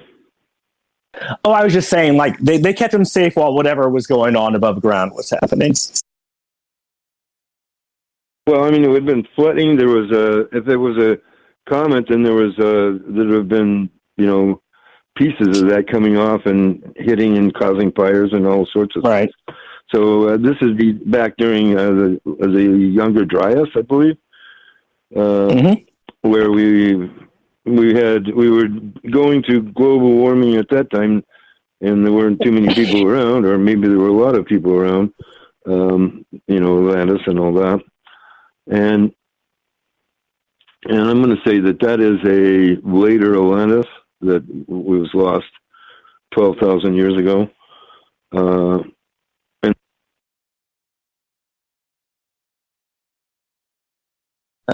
I think we lost him. He's vanished. We lost him. It's official. I appreciate the call, Phil. That's Phil in Washington. Yeah, great shit. I mean, I think that's the thing, right? Like, interestingly, right? So we began with like the story in the 1870s. It literally like goes all the way through to like past World War II to what's his name, Admiral Byrd in Antarctica and all the rest of this, and then he's like making some threads, not just forward and backward, sideways and upside down, to red-headed giants and not just Kandahar and maybe I brought up Lovelock Cave here in Nevada, but so holy fuck, man! But like I don't know. So what do you think, Axel? Do you think all that stuff, when you start putting that stuff together, it's like tinfoil hattedness of like, get the fuck out of here? Or do you think maybe because there's a lot of synchronicities here that there's something to it? I mean, there's definitely something to it. It's just I'm not sure what that something is. I haven't been able to figure that one out. I will admit, I've had fun, but I do these 3-hour runs. I get pretty wound down by around now. I'm not sure how you do it every day, Mike. Hey, man. Right now, I'm pretty froggy right now. That's fine. Go ahead. Freak out. Spurg out. Give us some Axel before. Beat your chest and take your shirt off. Come on, do it. I'm not angry. I just get a little worn out. But like I said, it was fun. I actually, people are yelling at me through my text messages, so I'm going to disappear for a little bit after we get off here. But I might be back in a bit if people are still hanging out in the after party. As you know, you're welcome to bounce whenever you got to bounce. So we'll catch up to you later. Special thanks again to Axel Steele. Without Axel tonight, this show is not possible. So thank you, my friend. I thought it was a good time, Mike. I think everyone had fun. 100%. Get GTFO, my friend. We'll catch up to you in a little bit. All right. Go do your thing. Take care. You too, man. All right. So we're finishing this up. Good stuff. This is again, like, this is why literally, like, you cannot like stress enough that like regular people, right? Like the power of regular people. I'm regular people. You're regular people. Axel's a regular people. Like I said earlier, you don't have to be Linda Moldenhauer or Richard Dolan or any of these people to talk about these things. We have our own opinions and we can talk about these things. So if you want to be part of this show, you're invited, because look. And again, I gave Axel the option. I give everybody the option. If you're like, hey, I want to be a co-host on the show for, I got an idea. Again, right? Like pick an hour block, pick a 2-hour block. You don't have to be here the whole time. Like he said, it's exhausting, and it is. And that's what I'm saying. So like when I took a week off, it's because I'm not physically tired. It's just like, it's mentally exhausting because of all, you have to be up, right? You have to be up. And I'm normally an up happy guy, but it's hard just kind of like taking in all the information and trying to process it constantly. That's all. So it wears on you. So great stuff. Again, reach out to Axel. I'm going to have his link in the description down below. So go follow him on Twitter and go say hi. Tell him he did a good job, because I think he did a fantastic job. Night Stalker on the chat says, great job, Axel. Crushed it. I agree 100%. Kelly, thank you for being patient. Are you still there, my friend? Yeah, I'm still here. Okay, so you had some final thoughts here before we cut you off to go to that phone call. Go right ahead, sir. No, there was one I just want to make talk about Operation High Jump, where we talk about Admiral Byrd. Sure. Real quick. Sure. The reason why I think that story is true is because, you know, I'm prior military. I'm prior Navy as well. And even back then, when we were, if say Admiral Byrd, right, you know, they were announcing to the United States that he was going to South America and it was going to be a science expedition, right? So when you do that, you probably have like a couple supply ships or something, you know, I could see that. But he had an armada. He had 13 ships, 4,700 men, 33 aircraft, because he brought a couple aircraft carriers with him. And, there were icebreakers, there was destroyers, submarines, right? So you don't need that for a scientific expedition. I'm telling you now, that's way overload. Especially even for now, like even around now, when we go to war, we have an aircraft carrier, 2 destroyers, and a cruiser. That's it, right? Then maybe we'll have some submarines. Depending on what we're operating with. But that's about it. Not 13 aircraft, not 13 warships. You're going to go down for a scientific expedition. That's the only thing that makes, for me, the stories about what happened down in Operation High Jump a true story. And it seems suspicious, doesn't it?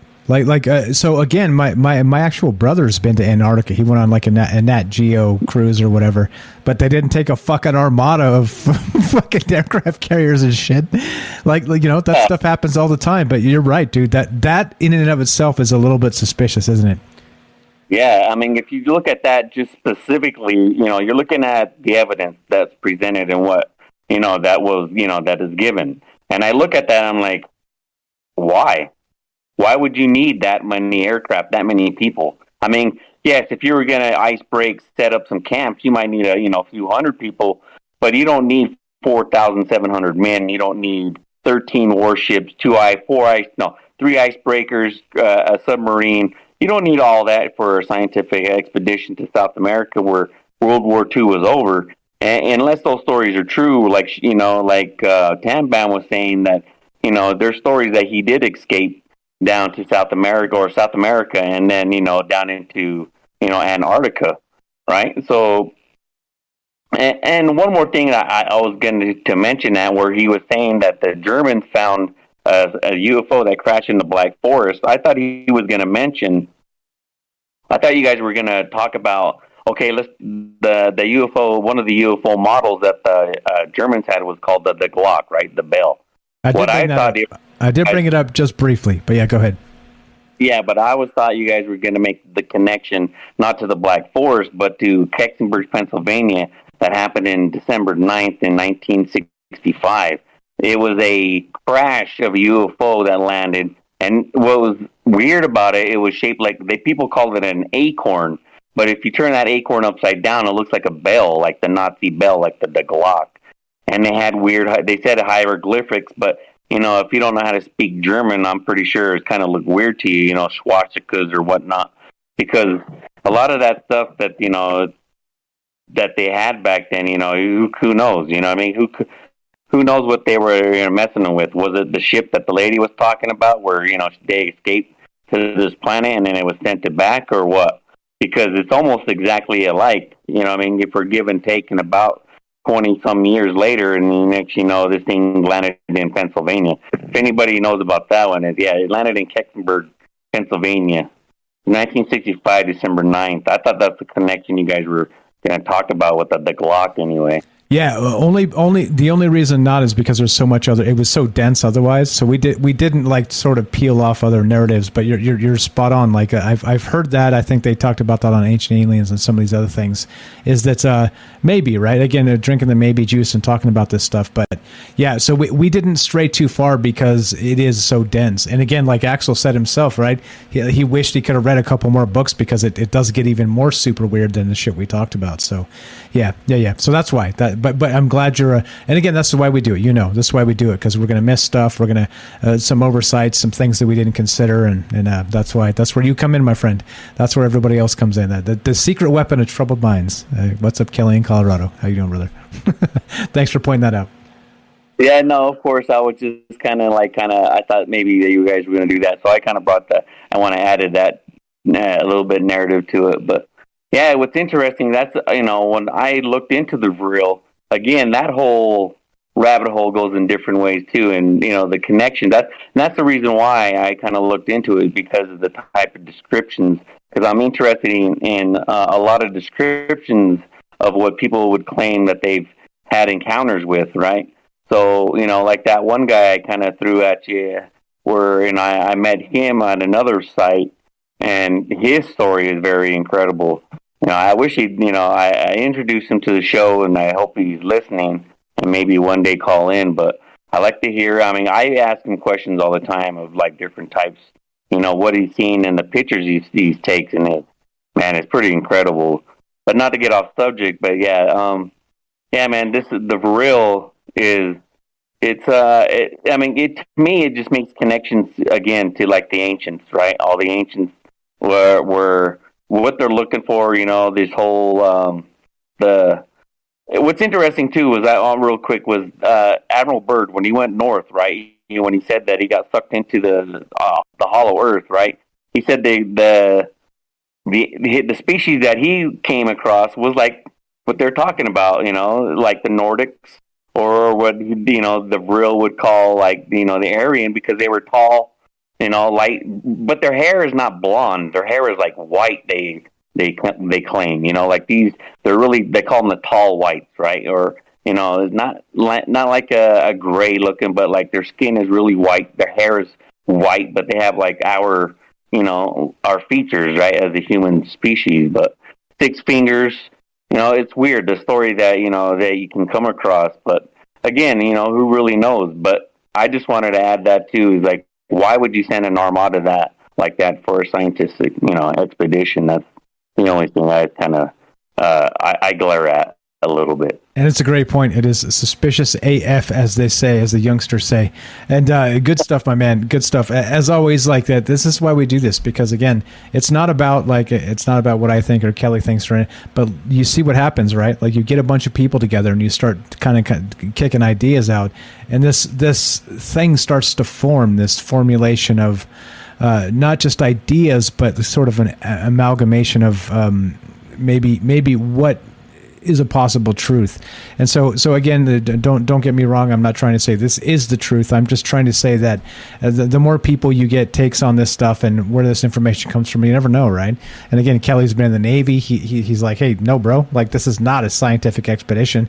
Like I said, my brother went to Antarctica on like one ship, so why are they taking in a fucking armada? It doesn't make sense. It doesn't make sense. They were literally going for a reason, and again, right? So that's the whole thing. It leads us back into Operation High Jump, and that in and of itself is a 3-hour conversation. It's crazy. It's so crazy. Kelly, thank you so much for hanging out. Thanks for being flexible and patient with all the calls and all that stuff. I appreciate it, my man. You're the best.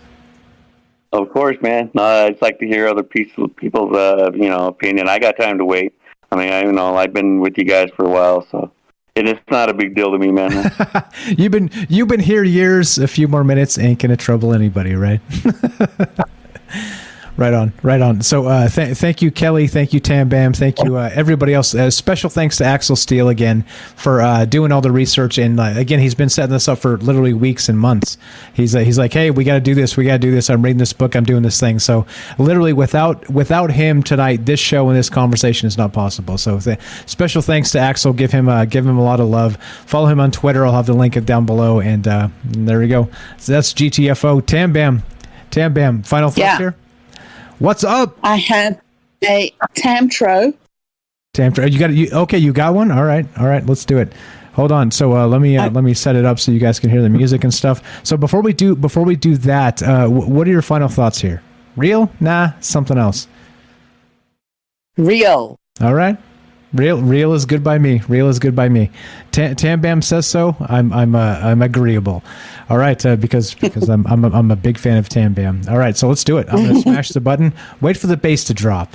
Wait for the so we have the J-tro. Jay's busting his butt scooping snow, and he's probably asleep right now and maybe catching up a little later. But instead of the J-tro, we're gonna defer. We're gonna go to the Tam-tro. Tam Bam, take us out of here. Wait for the bass to drop. Let's do this. Go right ahead. Okay, this is from Rhonda Byrne. Make it a goal to see the best in everyone, and the best will come back to you. Yes, I love it. And you know what I mean? Like even like I always say, the propaganda, the division, hatred, media, and all this stuff. That's the encapsulation of the opposite, and that's what this is about. This is about respecting people and respecting opinions, even if you don't agree with them. To think, consider, go check yourself. If you disagree. It doesn't have to be war. Like, we're people for crying out loud. Thank you again to Kelly. Thank you again to Tam Bam for the Tam Bam-tro. We gotta make a real flow name for that works. And thanks again, everybody. Give all your love to Axel Steele. This particular show, I'd do something different clearly because I don't know enough about it. But give all your love to Axel Steele tonight. Amazing stuff. Special thanks to him for doing all the research and making this happen. You guys know it is Thursday night, which means it's kind of Friday style Troubled Minds because there's no Troubled Minds tomorrow night. But here's the thing, right? If you love the show, spread the word, share it. Get the word out. Say, hey, look, there's a conversation happening about crazy shit. And you don't have to believe it. Just come listen. Just come listen to the amazing people that contribute, because it ain't me. It's you. And so thank you all for that, and let's get the hell out of here. So what we're going to do is, as we finish the week, tomorrow at 3 p.m. Pacific time, we'll have Troubled Minds News, but then we'll be back Monday with more Troubled Minds Radio at 7 p.m. Pacific. So let's get the hell out of here. You want to do it, Tam Bam, or do you want me to do it? You can. All right. You can. You can. All right. As we finish, it goes a little something like this. We got a Rockfin you can sub up to. We got a Twitch you can sub up to. We've got a Patreon you can sub up to. All those links are on troubledminds.org, the official website. And as we finish, it goes a little something like this. Be sure, be strong, be true. Thank you for listening. From our Troubled Minds to yours, have a great night. We'll see you guys. Have a fantastic weekend. Come join the Discord, troubledminds.org. Click the Discord link. All these amazing people you hear on the show, they're active in the Discord. Come say hi. And as amazing as you think they are in sort of like a vacuum hearing them, they're that amazing and more when you come talk to them. Thank you all for being amazing. Thank you all for listening. Let's GTFO. As we finish, thank you for listening. From our Troubled Minds to yours, have a great night. Peace. Oh. No. Why not? Why not? Hey, it's Thursday night. I sound ridiculous. It's Troubled Minds Friday. That's okay. That's all right. Where's Daryl when you need her? She's like, Daryl loves my falsetto. She's like, ow. All right. Killing the stream. 3, 2,